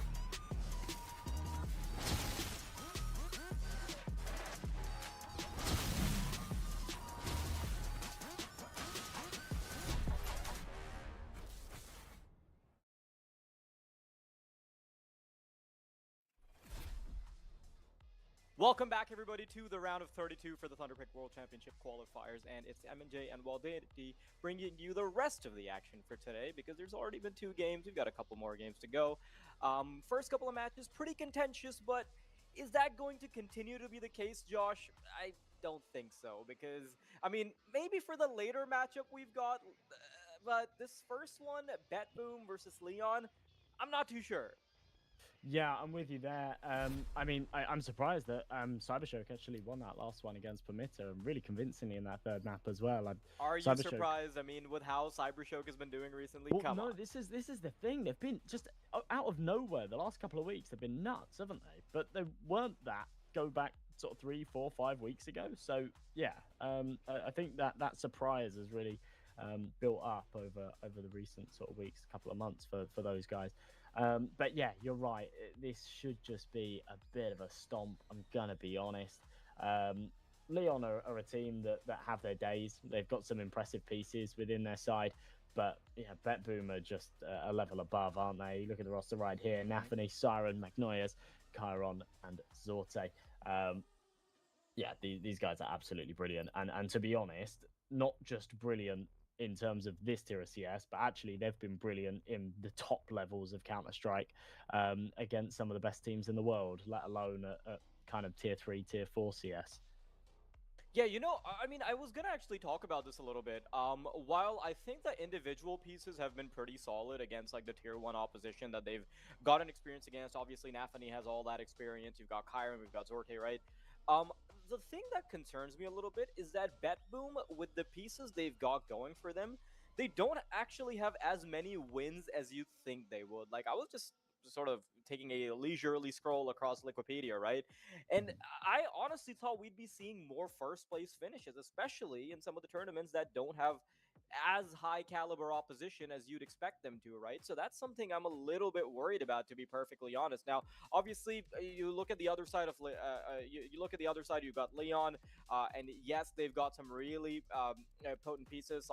Obviously, the few that really stick out, that's going to be Raijin, that's going to be FaceCrack, that have sort of performed against the top echelons of Counter-Strike. But I think if we're sort of looking for any silver linings, any sort of flash in the pan that could get them across, it could just be that, hey, BetBoom hasn't actually performed to the level that I thought that they would be performing to. That being said, I'm not really sure why we insta got flashed by the veto, like as if like we were supposed to turn heads like we're dodging a flashbang, but here we go. But yeah, I mean, generally, I get what you're saying, and I actually agree with the point you're making. But they've still, as a whole, been doing very well. Just come off of the back of a CCT win as well. That was Series 8, so that was the last one to conclude.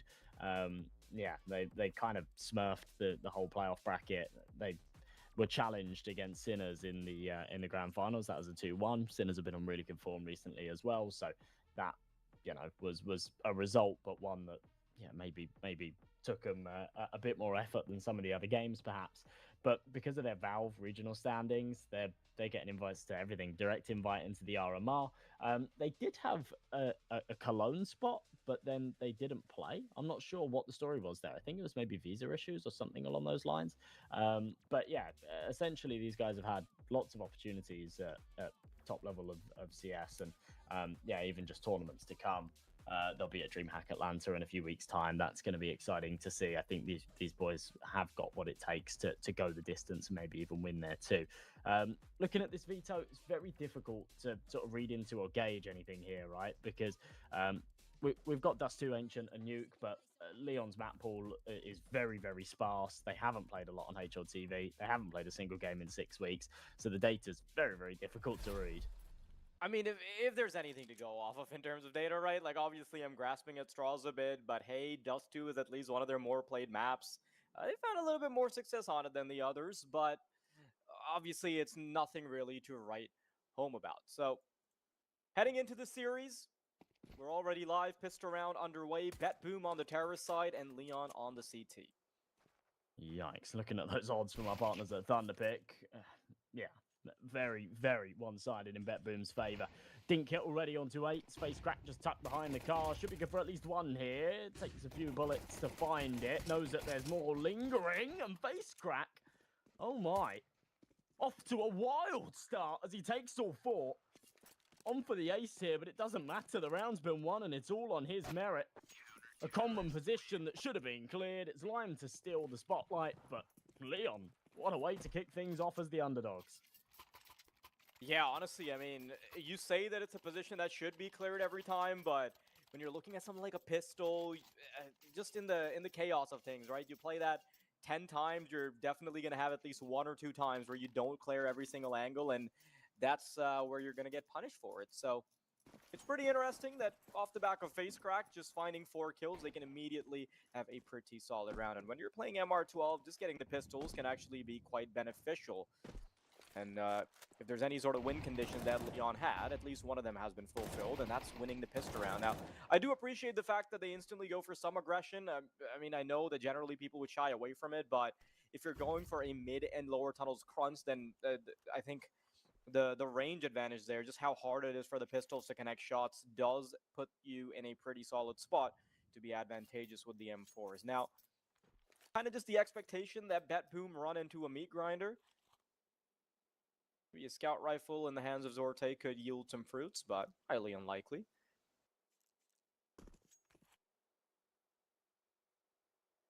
I mean, it's very early doors. And even in a super one-sided game like this, you're not expecting like a 13-0, right? So it's a bit of a pointless statement for me to make, but it's not the way you want to start off a series like this if you're Bet Boom, you know? You're the massive, massive favourites. You're going into your map pick to lose the pistol, to then force into the second round, and so far it's not going so well. So they're likely going to give up a 3-0 lead here to Leon. This is a team that, yeah, maybe we sort of count out of this one overall, but it's not a team you want to give confidence to. It's a team that is still very capable. Lime taking out Chiron. Leaves it down to Zorte and Magnolia as the scout has done massive damage so far, and it's going to add to that further with a headshot through the smoke. Bomb will be planted, so a bit of extra money to come their way at the very least. But Zorte, C4 in his sight line. He's dropped all the way back to pit. He's just going to tuck his head down and play the fights as they come to him. Does isolate the 1. But 8 will return the favour, and, well, the tag is lethal onto Zorte, who's already low on health. So, Defuse comes through. Leon will take their second, and as a result, probably a third in the next as well. A good start here. Very good start here for the Leon side. Yeah, I mean, Leon got a pretty solid start, right? But this is a pretty chunky amounts of damage, all things considered. You see Bet Boom, they lose 2 players straight off the bat. They've only got 1 scout rifle that they can really try and negotiate with. And then they still end up getting a couple kills in a bomb plant. So I don't think that's a terrible round for them either at all. Obviously, they are going to have to sort of just wait it out for a little bit longer. Surprisingly enough, Magnolia's, because of that extra money that they've been able to afford, and probably because he has ideas to have a Mac 10 in the next round, he's just going to forfeit his money and go for the full AK-47 buy. Leon should have a pretty potent advantage still, but they're kind of relying on Magnolia's to be able to pick something up with the AK. So see if it works out. Face Crack playing the long angle, and they're trying to set up the AK-47. I appreciate that Face Crack doesn't immediately try and go for the re-aggression. Molotov is well placed. Is not going to be able to defend himself, and with Nafany and Siren being able to find a kill apiece, now this bomb site is cracked open. JM very far away from the action. A nade does try to rain them down, but it's simply not enough damage. And this is where Leon, they just have a question mark all over the round. So much missing information that simply cannot be converted upon. Siren lurking through lower tunnels. I don't think he's got an idea that he's about to run into a player, but wisely looks away at the wrong time. Straight shot to the back of the head, and this is a round falling apart with no casualties for the T's, and Zorte will keep it clean. Bet Boom, instant rebuttal.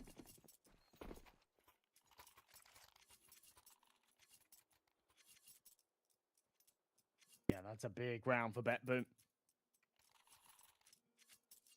Turning the tides back the other way, not even with the best of buys.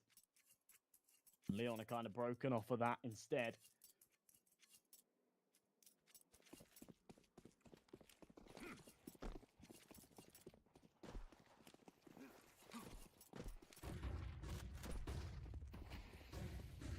Flash out into long. Zorte charging forward. There's 5 on the other side to meet him, but the A4 has a few more bullets in it. He's able to find 2 kills and a lot of damage. Bet Boom, a single casualty. They should be able to upgrade that MP9 as well. Frantically running around. There we go. Siren will find that rifle. So, yeah, tied up at 2 apiece. All the money carried through. Weapons galore. And easy stuff.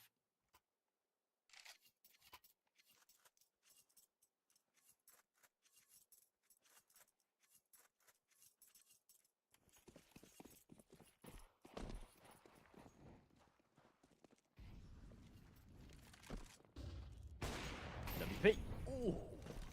Oh, I really thought that was going to connect, to be honest. Yeah, me too. But yeah, Leon not losing a player early on. They have full long control, and this is a pretty solid starting position to be in, but we'll see how Bet Boom try and negotiate now. It's also quite hefty in the way they're playing these bomb sites, 3-in-2 setup. A bit of a gambit on middle disallows them any information, especially because they were buckling down with both players watching tunnels. This is a pretty comfortable mid for Bet Boom right now. 3-man setup that they'd eventually run into if that's what they decide to go for.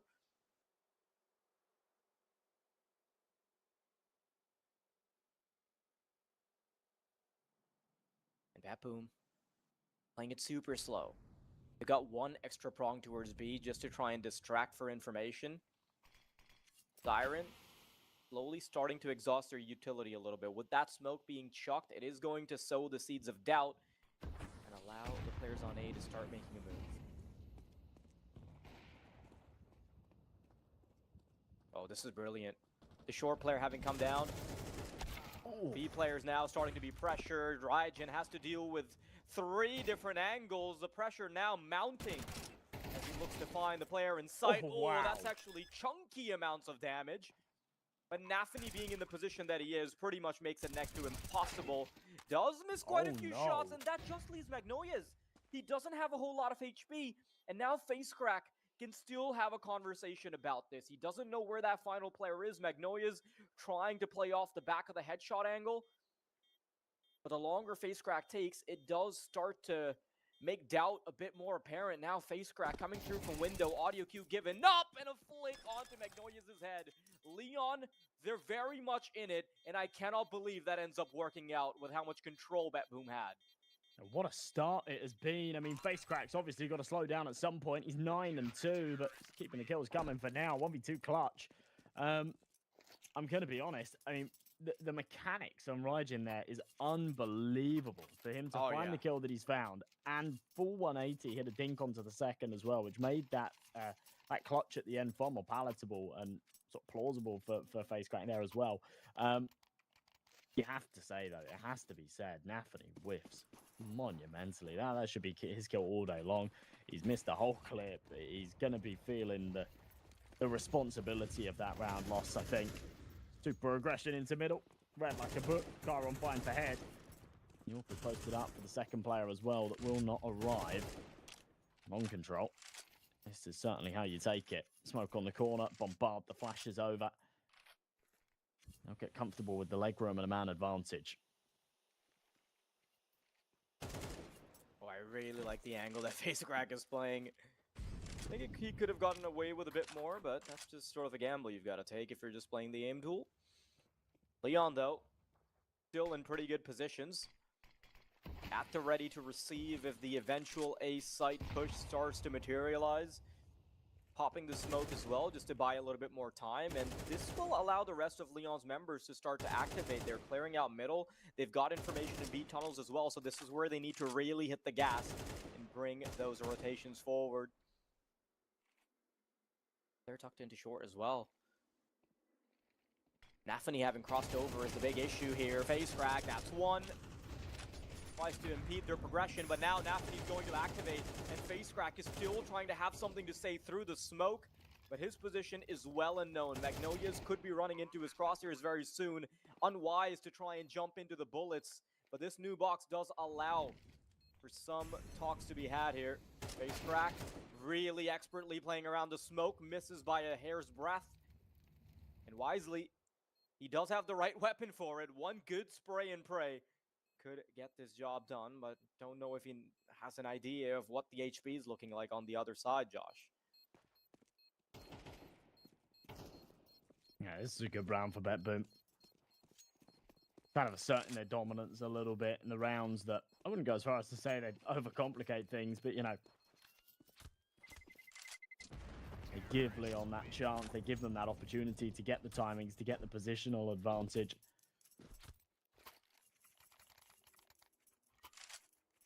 Find themselves in a bit of a sticky situation, but instead, yeah, just brute force into long. That's what works for them. We do see the updated odds, and you know, 6 rounds into the game, they've actually closed up a little bit, but they're still very one-sided, considering Leon have got off to a brilliant start here. They've found 3 rounds, one of which was a buy round as well, so not just sort of taking the pistol and the follow-ups. Nice start from Zorte, though.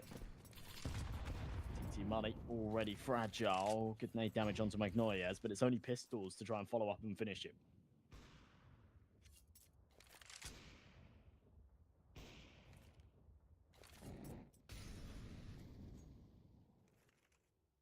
It's actually pretty respectable that Leon have been able to keep up with BetBoom, all things considered. Now, I know a couple of their rounds come off the back of the pistol, but still, at least we know for a fact that there are individuals on Leon that are able to hold a candle to BetBoom. Face Crack, I love how he's taking matters into his own hands. Slowly, expertly navigates around the smoke. And they're going to be fully focused on this A-bomb site player. He's trying to buy as much time as possible. Face Crack, right behind them. You need to start pulling the trigger very soon. That's 1, could be 2. Off recover, trying to switch over to it, but rained down by bullets. But at least it's a much more manageable position here, Josh. It certainly is. One that they're surely going to have a go at. MP9 doesn't want to go for anything too crazy, though. And actually, yeah, I'll tell you what, maybe they don't. Raging with his AWP. Wisely was in a spot where he could have tried to add complications to that plant. There was no way that he was going to sort of deny it and get away with it, but maybe delay, maybe go 1 for 1. If the AWP's in a good position to follow up from that, maybe he wraps along, then they could play for that round, but they opt against it. Raging says this sniper's too valuable. They will hold on to their pennies for the next. Being on the CT side, they don't have to worry about loss bonus or anything like that. They'll be able to eco into the next around these 2 weapons. But to be honest, that just sort of makes it even more awkward, doesn't it? You find yourself sort of giving up a round that was unlikely, but at the end of the day was possible in the pursuit of saving weapons into one that is surely a lost cause. Guess the game plan here for Eights is to just hold on to this sniper again, or go nuclear with it and try and win the round by himself.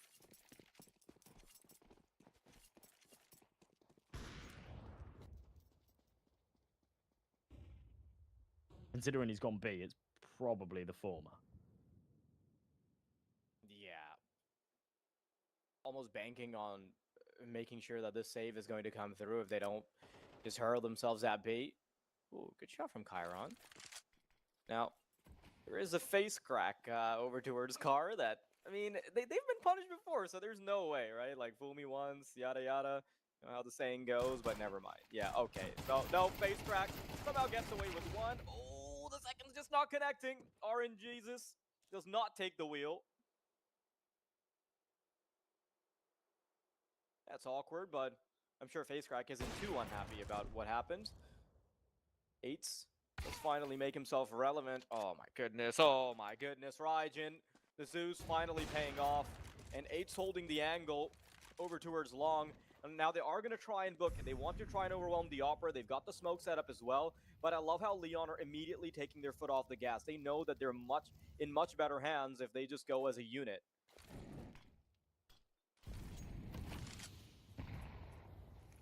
Again, they're at this disadvantage. Nafan needs to be careful on his timing. Raijin's here in elevator, but he is going to be cleared, and now into a 2-on-2. This one's still come far too close for comfort, considering they were against an effective eco. Double push from Long. Orc needs to hit the shot, doesn't. Now the MP9 has to trade it, and the AK at range. Well, he'll take a dink, but he'll tank it and return the favor. And obviously, that Kalashnikov packs a much nastier punch. Bet boom onto 5. But again, just it's far from convincing. It's this very awkward, very close affair. And Leon should be absolutely filled to the brim with confidence, considering they almost got that done with just pistols. The only problem here is the contingency of 8s, who instead of having that AWP is now down to the scout. They've got rifles around him, they've got util. See what they can do with it. Unfortunately, we've not really seen 8s activate as much as I'd like him to. Face crack, good use of util. Does actually find a kill through the smoke, but why would you push that? Instead of staying in the safety of the smoke, just try and collect the AK-47. I don't think you realized that he had overstepped his boundary, maybe overstayed his welcome a bit in his pursuit of the AK-47, and just get punished. Now, Leon, they're once again in this very split setup, and the issue with that is that for a team that is as elaborate as BetBoom under the tutelage of someone like Nafany, right, you're essentially looking at this big exploitable decision-making coming out from Leon that will surely be pressured by the likes of BetBoom. When you're constantly leaving mid open, as soon as BetBoom are going to catch a whiff of it, you know that they'll be ready to pounce. But it doesn't seem like that's what's on the agenda right now. The scout will be the first one that's threatened, as 8s is waiting to receive them with open arms, and the baby brother of the AWP lined up. 30 seconds, and the T's really need to pressure now, Josh. Oh. Well, a nice shots, though, and that's exactly what I think the doctor ordered in terms of applying that pressure. Forte hold him for the rotation through mid as well, which he hears coming from a mile away. Ragent, instead of coming up through short, pushing all the way to the T spawn. His goal here is to save. That's exactly what he'll do. Tucks into the corner, holds onto this rifle for the next. BetBoom will take 6. Finally looking a little more confident in this whole ordeal.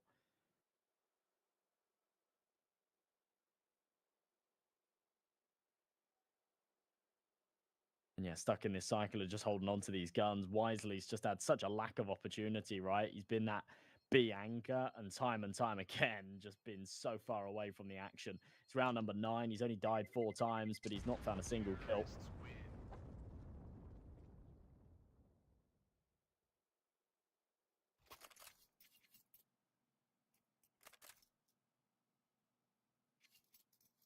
Man, that is really rough. I mean, when you point that out, right? And yes, he's had the opportunity to save, and yes, he's gotten into fewer engagements, but still, I mean, how long are you going to stay on that 0-kill scoreline, right? I mean, 9 rounds have flown by, and we're seeing 0 impact just yet. Face crack, on the other hand, though, I mean, I really respect the output he's been putting in. Ooh. 1 for 1, face crack, once again, staying true to his name, a shot through the skull of Nafany. But Raijin's position is really deadly. No, doesn't connect. And that completely eviscerates any chances of taking control of middle. 8 does wager his life for a kill, and Kyron will be the slot machine that he finally rings red on. BetBoom should be getting away with another round for sure, unless Wisely can really go big. He's not manufactured a single kill just yet, but the pressure's now starting to pile. BetBoom being very elaborate with his B presence, and as soon as they get a kill on A, they'll quickly realize that they don't actually need to double down. Rotation coming in from Wisely. Ooh, not punished. Wisely finally breaks the curse. But with his position having been known, this is a freebie bomb site that they can simply plant on.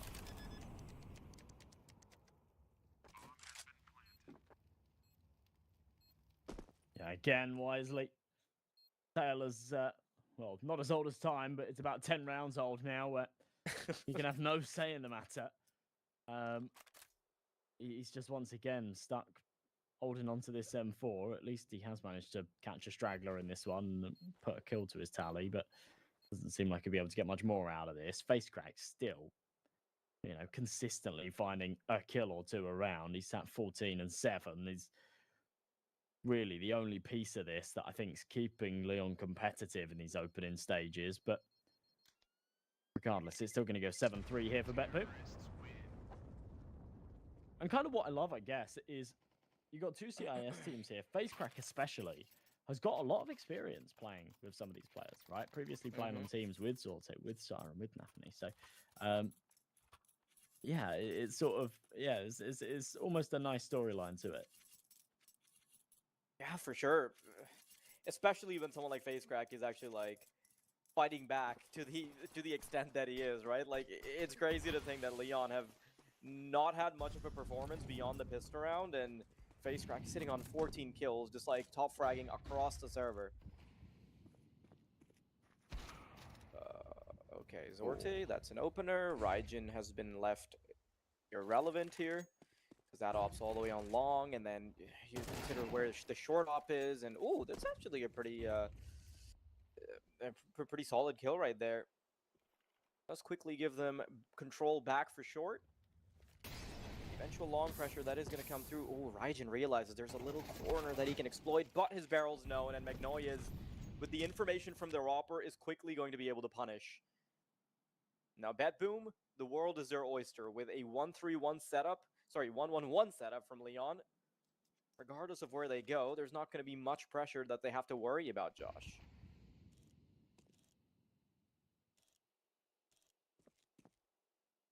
Gap over the smoke, Zorte trying to play around this, but yeah, Facecrack, that superstar that's been shining throughout the map so far, taken out instantly by Zorte Sniper in this round.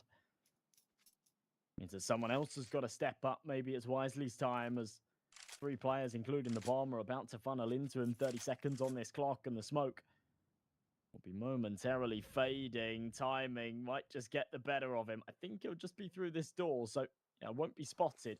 The B site will be completely open for business. Smoke will go down. Wisely tries to get back in and does find one, but the HG will finish him. The slam dunk and a man advantage. Now they've got to try and retake this B site, especially with Zorte hitting that head. Line wants nothing more to do with this. It's another round that'll go the way of BetBoom.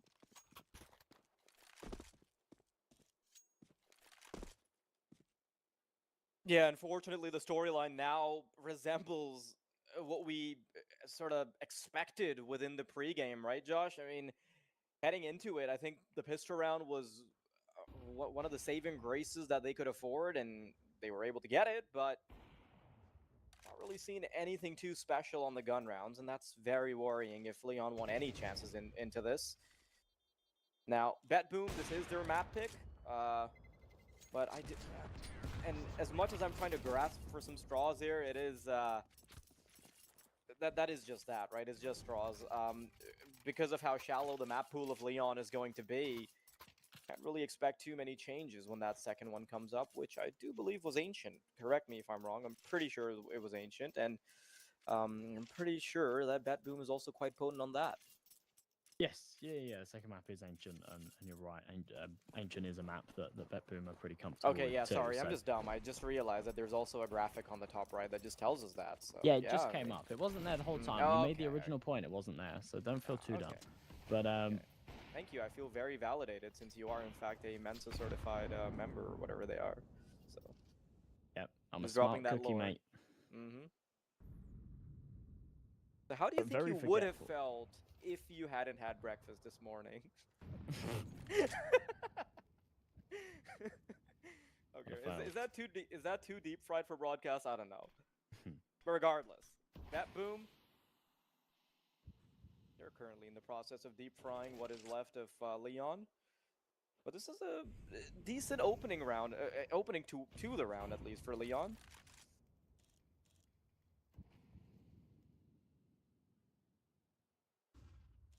Yeah, this is a little bit better, isn't it? I mean, started off impressive, to be honest, for Leon. But yeah, there's no doubt these last at least 5 or 6 rounds have looked very commanding from BetBoom.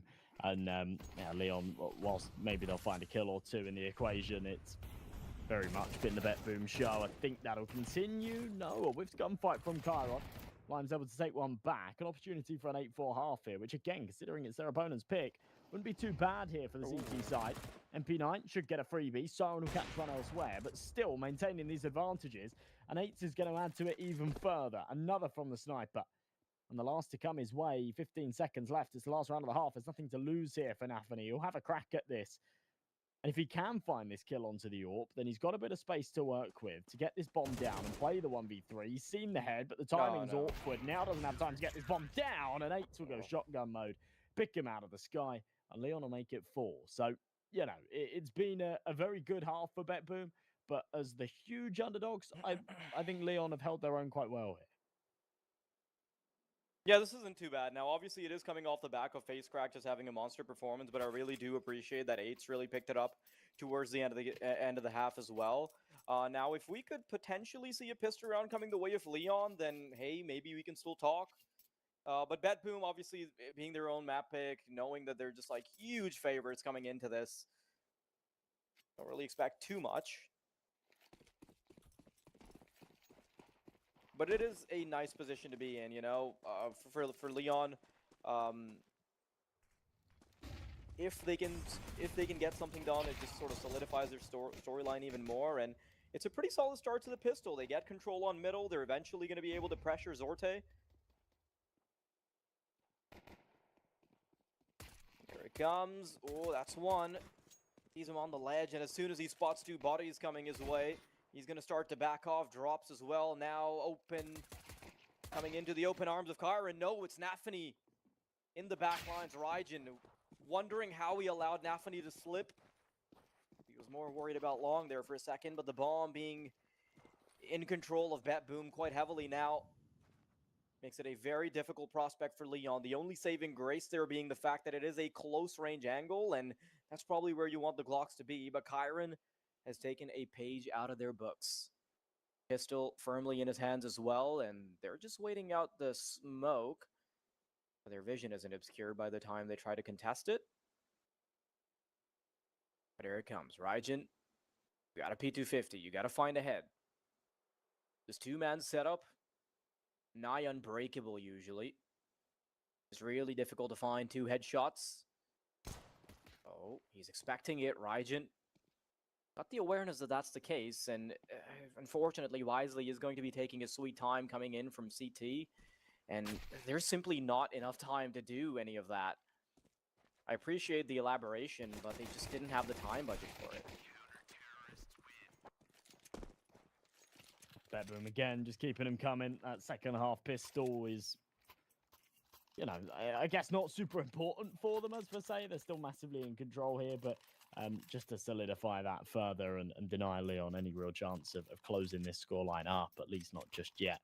It goes a long way. Now facing up against what will just be a full eco, there weren't really any silver linings for Leon to take away from that last round, and therefore no force bite. Flashbang and a smoke invested, that's about it. Incendiary into the tunnels.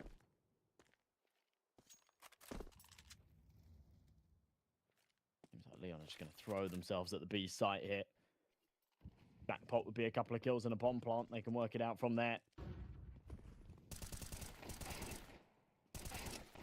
Oh yeah, Siren shouldn't really have any trouble picking them off, and Magnolia's, he's just that insurance policy that he's got in the corner. And yeah, like you said, double digits, no issues whatsoever. And they're pretty close to the finish line now as well. And Leon, they are going to be able to find weapons. And unfortunately, they're already backed up against a wall before they can really start to make their mark against BetBoom. I think maybe with 2 pistol rounds, we could have seen more of an effort. But a comeback doesn't exactly seem all that doable when you are against the powerhouse that is BetBoom.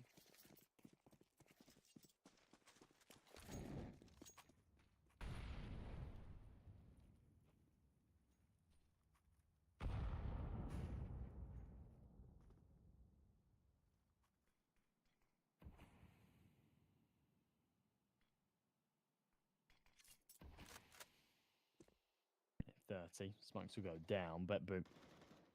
I'm a caution here as now know they're going to be up against a good buy. Double digits came seamlessly, but extending it beyond, finding the next 3 to get it over the line might be a tougher task. Incendiary will go down. Nafany should have been heard as he took the little bit of damage. Gives off the sound cue. Still wins the fight and still sticks around as well. He takes another tick.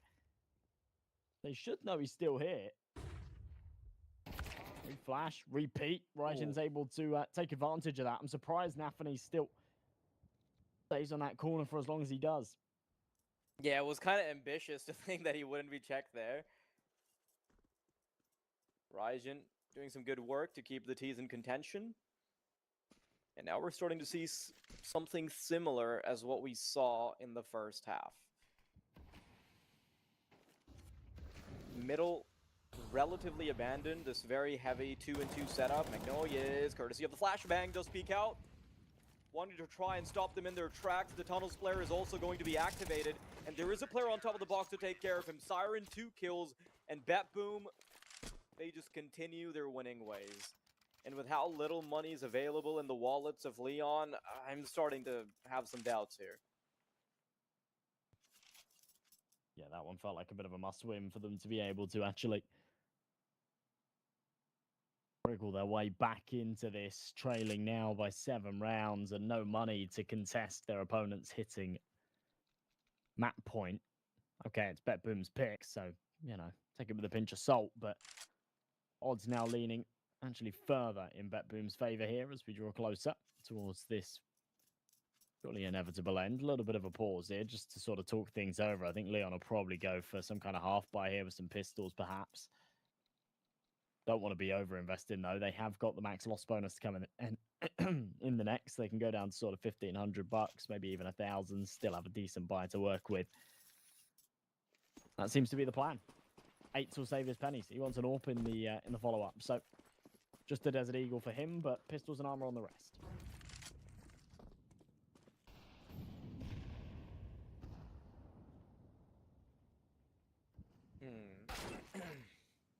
Okay.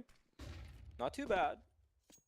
Solid kill onto Nafany to kick things off, and this does allow them quite a few options here. They can very quickly push into short, and based off what their current positions are, that's probably the wisest idea. But they'll actually allow Bet Boom to marinate a little bit. Just spend some time waiting for the pieces to disperse.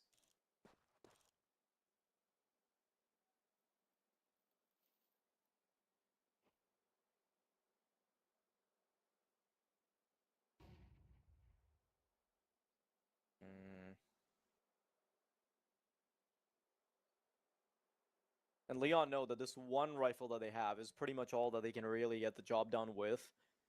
As great as Face Crack is at playing any pistol for that matter, can't really be all that reliable. 40 seconds to go though, and now Leon, they'll have to make a play very soon. That long prong does eventually need to activate. We need to have Face Crack be a menace so that Kyron can't really feel all that comfortable. They are going to have the corner of their eye onto Long, but Zorte now starting to feel a bit pressured. They're going to double down on Long, which I really respect. JM punishes Kyron. That's exactly what he was waiting for. And he does want to swing out here as well. Magnolia is waiting for his teammate to start to find some mobility here. And a second player coming through from CT. The nade doing hefty amounts of damage. There's 2 players to find here, 3 in fact on short. That's one headshot. JM continuing to be a menace. Magnolia is only able to find one in the firing gallery. And Siren torn between 2 angles. One behind the short box and one on short. Oh, he thought he connected the headshot. Switches over to the P250. He's looking for the final head, but Raijin will put him down and extend play for Leon. Okay, alrighty. That's actually a very big round for Leon to win. Of course, Lime finding that opening pick and then putting that M4 to good use. You could already see it unfolding, to be honest. When the AWP was on the short angle, as soon as he doesn't connect that shot, you know that either he dies and the long player is super isolated, or his only route of exit is to actually get down to long, and then he's in trouble. No, it's a big round win back. I do want to point out, FaceCrack was 14-7, now 14-12. He's actually not found a kill in over 5 rounds now. So, they're struggling to bring that impact into the second half now that they're on their T side.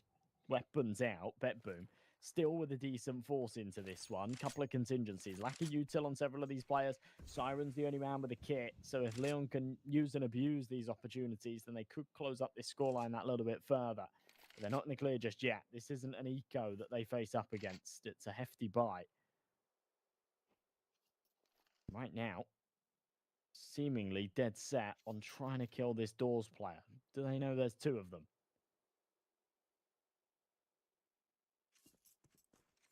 Oh, wow, that timing. Oh yeah, I think Zorte could have definitely gotten away with a bit more than he thought he was ready for, but that's one. Has an inkling of an idea that there's more to come. Kyron connects a shot onto the head and also some change in the process of trying to stop them on long. Not a whole lot of resources available again for Leon. Nafany has a decent idea for where these players are coming from. They're starting to scale up on long as well. How is Nafany winning this duel? He turns around and destroys any chance of progression up the ramp. 8. He's pretty much locked out of this. Even getting to take this op into the next round would be an insane luxury with 4 players circling around him like sharks in the water. BetBoom, 12 secured. There's not a whole lot that Leon can do now. 7 rounds in a row, I think that'd be a dream full of ambition for Leon. Yeah, nothing that you can really do about that one. BetBoom don't even want the second AWP either. They just didn't want it in enemy hands. Good damage dealt from Leon early on there. I like the initiative. I like the idea. They found the instant trade out along as well, so it felt like maybe more would come, but just did not end up being the case. Leon going to call another pause hit. You might as well. You know, there's nothing to lose. You lose this round, it's game over, so you might as well take the extra seconds, talk things over, make sure you're all on the same page.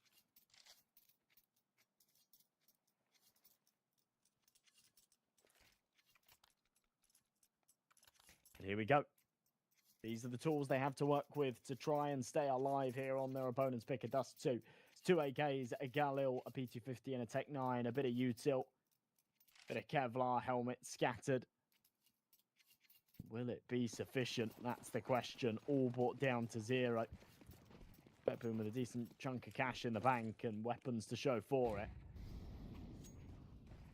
Looks like something quicker towards B. They're just going to send it here through the tunnels.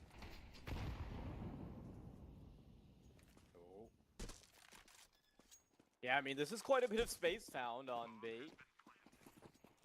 Now 3 players getting ready to push through from tunnels. I'm surprised that that's the route that they're going for.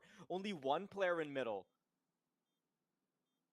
That is such an interesting way to try and take things, but this mid player really needs to stay alive, or the players in tunnel, there's just going to be a firing gallery.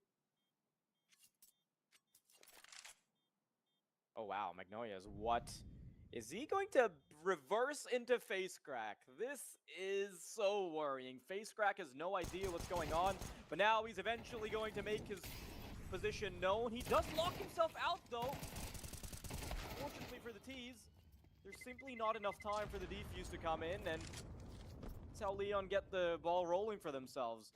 Pretty ambitious round, but how long are they going to be able to replicate this? Because it does not seem very sustainable, Josh. Such a common sore spot on Dust 2, right? Once you lose control of that B site, really difficult to retake and get back into it, especially when you've got that AWP. So, yeah, you see BetBoom just sort of stick around, play for exits. I'm kind of surprised that they do, considering that the call would have been there. But, yeah, you know, there's pistols in play and whatnot.